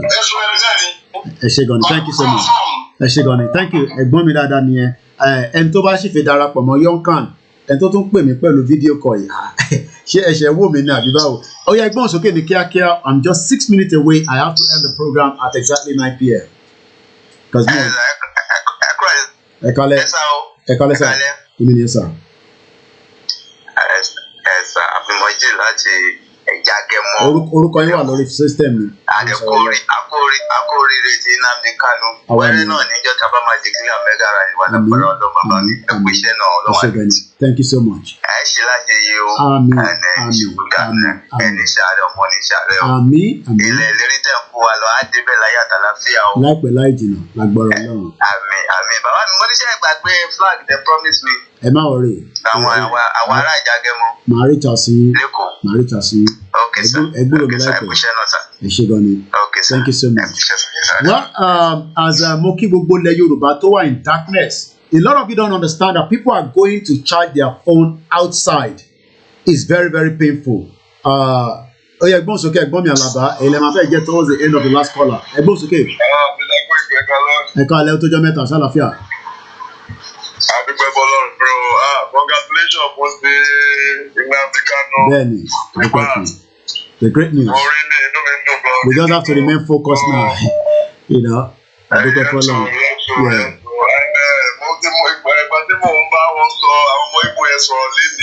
Ohun tí mo kọ́kọ́ sọ fún wọn nìyẹn pé gbogbo wọn ti come back, wọ́n ti lọ sẹ́yìn Peter Obi. Just as is a disaster.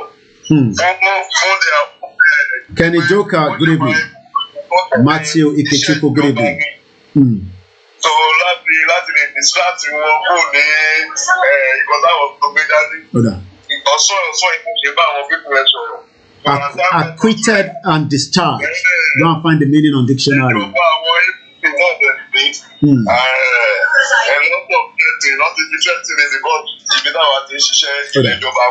Oku díẹ̀ ni gbogbo àwọn ìyálọ́jà tó ń threaten àwọn civil servant tó ń threaten. It's just a matter of time. We will know who owns the territory, whether Nigeria owns that territory or Yoruba owns it. Oku díẹ̀ ni ẹ̀yin tẹ́ ẹ wá concern tẹ́ ẹ ṣiṣẹ́ ní civil servant tẹ́ ẹ sọ pé Koiki. Torí mo mention pé flag Yorùbá nation yẹn ó dúró sókè nǹkan tó ṣe bá mi fà léde olólọ́lọ́ yẹn. So àdìgbàbọ̀lọ́ mo mọ̀ pé gbogbo ẹ̀ mo bá gbàdé ẹ̀ ló kó máa já sí rere lágbára Ọlọ́run ó máa já sí rere amen. Ẹ ṣé gan ẹ̀gbọ́n mi Àlàbá, thank you so much.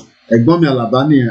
I might just take maybe one more call and then I'm going to wind down because I still want to play the video of Nnamdi Kanu before we go. Ó yẹ bá mi ṣe ní kíákíá kọ́là. Ẹ kálẹ̀ bàbá mi. À ń gbọ́ yín. Ẹ kálẹ̀. Ẹ ṣe kọ́ ẹkú iṣẹ́ takuntakun. Àwọn nìyẹn. Ẹjọ́ bá fáwọn èèyàn wa sọ̀rọ̀ náà mo ìrìn àdàdà nílé. Ok, ọ̀dà. Ìdíra ó wà pọ́tà tó. Ẹ ṣe kan ẹ̀gbọ́n mi bàbá mi fàtà òbí náà fún. Ọlọ́dẹ tó ń pa ní ìjẹta nígbà yẹn. Kọ́ ìdíra fẹ́ pàdé sí kọ́kọ́ bá jẹ mi ìfẹ́ sọ gbogbo ẹ̀ tán ó di èyí. Ó ti yá àwọn tẹ́ ẹ bá sọ̀rọ̀ ẹ̀yin náà bàbá wọn sọ lọ́hùn. Ẹ ṣe gan ni torí àsìkò ni mo ṣe láti jẹ́ kẹ́ lọ. I'm not sure where this person might be a Biafra. Let's see if we can get him in.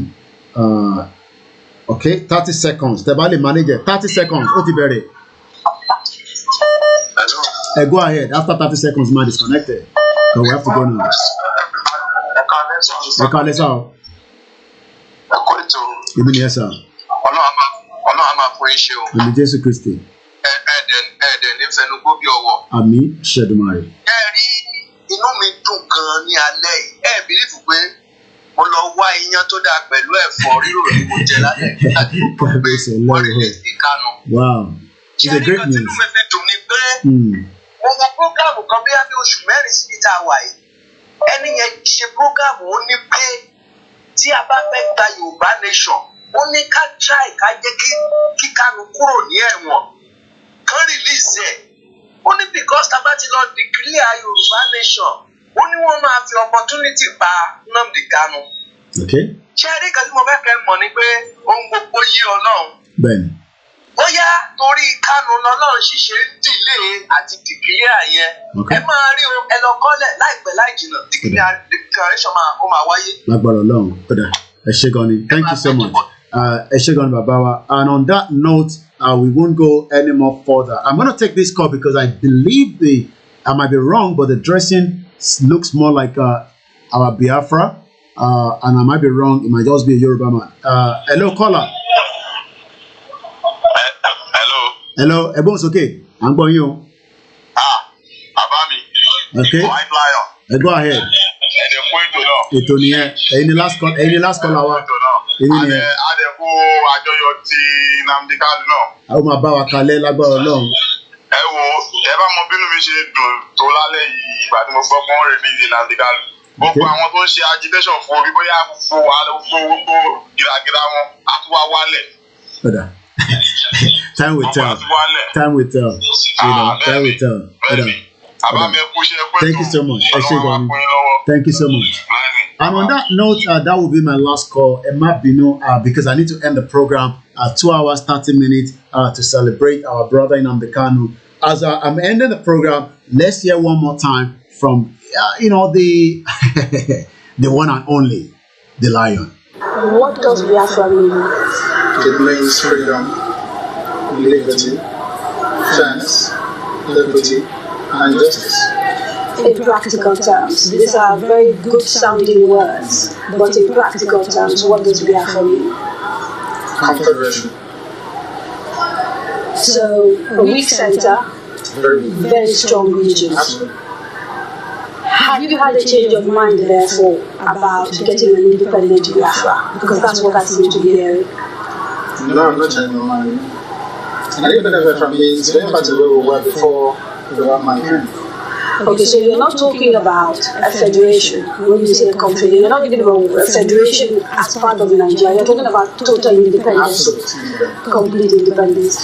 Now, is there anything that can happen that will make you change your mind about this particular direction? No.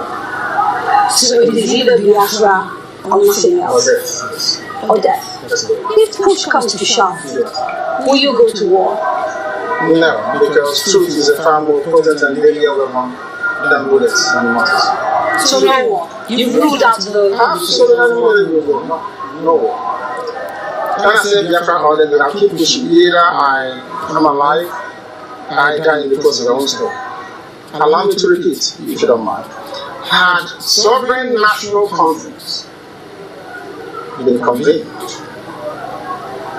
by the powers that be, where every ethnic national, every, I don't care if there's 600, I don't care. Everyone together to say, this is all, others can delegate, I don't know, powers to other people to attend on their behalf. Sit down to say, what type of country do we want? Sit down, discuss, agree. I can begin to perhaps submit. Is it too late? It is way too late. They've killed too many people. They've ruined too many lives. They've wasted too many souls. How do we bring those people back?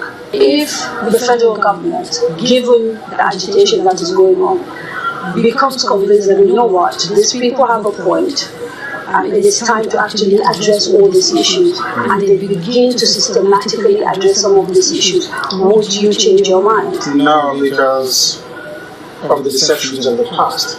No trust. No trust. Aburi was that it was negotiated. Nothing happened. 1968, if I recall. And the confab report. What became of it? How about the 3 R's? Reconciliation, reconstruction, and heaven knows what else. What became of them? Nothing. Calabar Seaport is not working. Can you tell me why it's not working? It's a seaport. Used by the colonial masters. Why is it not working today? How about IGBOHO seaport? Why is it not being used? Why not worry? Why must we allow only Lagos to function as a viable seaport?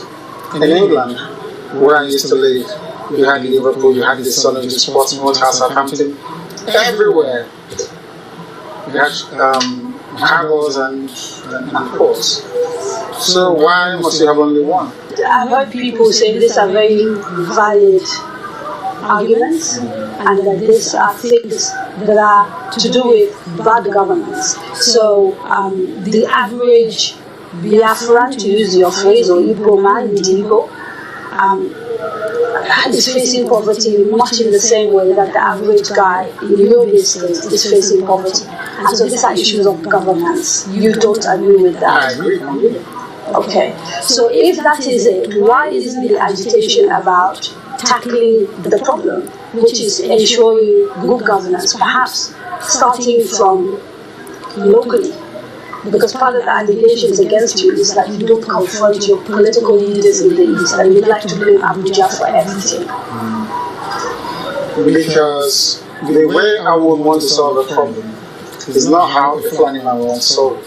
You really believe this is an ethnic thing, and the approach is different? The approach is different. No, it's not ethnic. It is more to do with value system. Right. The way you may want to solve a problem could be markedly different from how you want. What is the geographical makeup of Biafra, as far as you are concerned? This Biafra that you want. So, for example, if we're doing a referendum, where would that referendum take place? Is it only the 5? It's okay. It's on, which is River State, Bayelsa, Delta, Anambra, Imo, Enugu, Ebonyi, Cross River. Akwa Ibom? Akwa Ibom Cross River. Right. Those are the process. Basically, Bayelsa? yes. Southeast and South without Edo State. Without Edo State. That's correct. And then including Nigeria, Idoma. Right, the Benues, so the Igalas and part of the Kogi state, right? He also Wike, the governor of the governor of Rivers State, made a statement, I think it was yesterday or the day before, and said, you should not be including Rivers State and the Kokoros people. I can't decide for Biafra. You have to go and vote. And convince the whole world that they want Biafra. It's not so it's only one man, one vote. What if they're not even willing to take part in the referendum? Because I've had people from the South, for example, from Bayelsa, I've had people from Cross River. I think there's a famous actress, Kate Henshaw, for example, wrote a long piece about why people of the South don't want to be dragged into a place called Biafra. You're saying, regardless of what they say, you want a referendum in those parts. Because I know the majority of the people want a referendum. I was in Igboho yesterday. How do you know? I was there yesterday. I was in Igboho yesterday. You called Port Harcourt. I was there yesterday. I should have been there to see what happened. You know, they had to see me. I'm sure you know that. It was all over the place.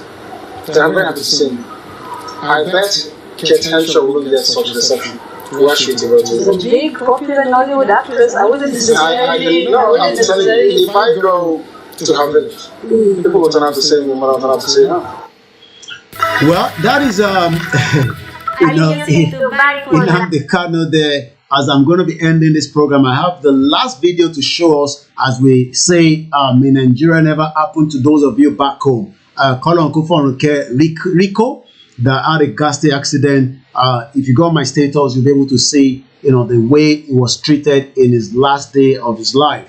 Let us remember that the reason why we are all fighting for the self-determination is nothing more than the fact that we are not Nigerians before 1914. It was actually the British government that forced everybody together in that contraction union, and we are now having the right to declare. We have the right to anything we want to do, because when the British came, nobody was consulted, before they did all the mess that was done in that contraction. So bear with me. I'm going to play you that video.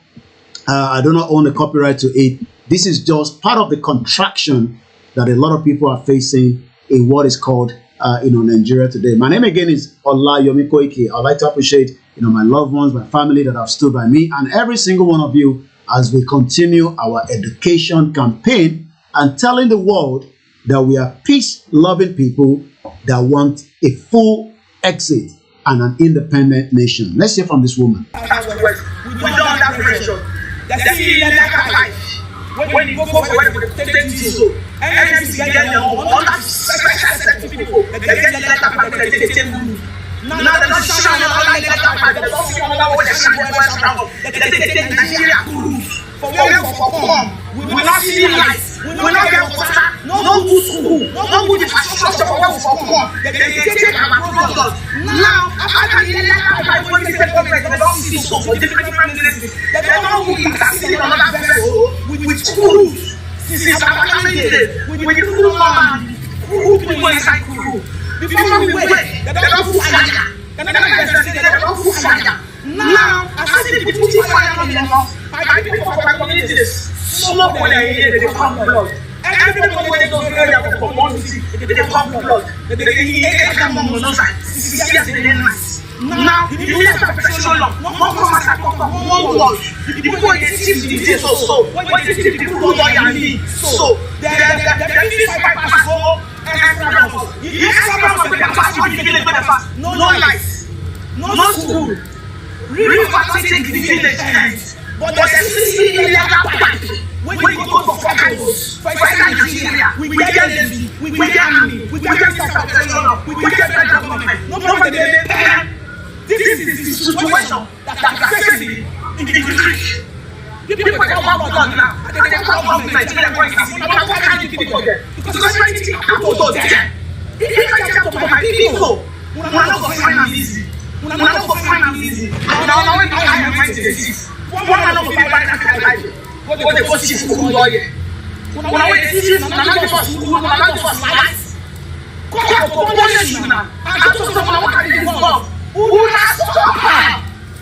Nonsense. Orílẹ̀-èdè. Àgbéga. Àgbéga. Àgbéga. Ìgbàgbọ́. Àti bẹ̀rù. Ká ṣiṣẹ́. Ká ṣiṣẹ́. Ìṣọ̀kan.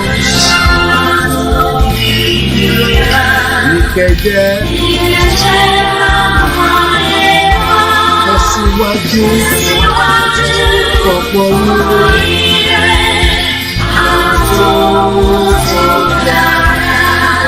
Odùduwà. Bọ̀ sí ipò. Ìwọ ni ìmọ́lẹ̀ ògo adúláwọ̀. Àwa ni ìmọ́lẹ̀ ògo adúláwọ̀. Ó dára, you don see Igboho, jẹ́ kọ́ mọ̀.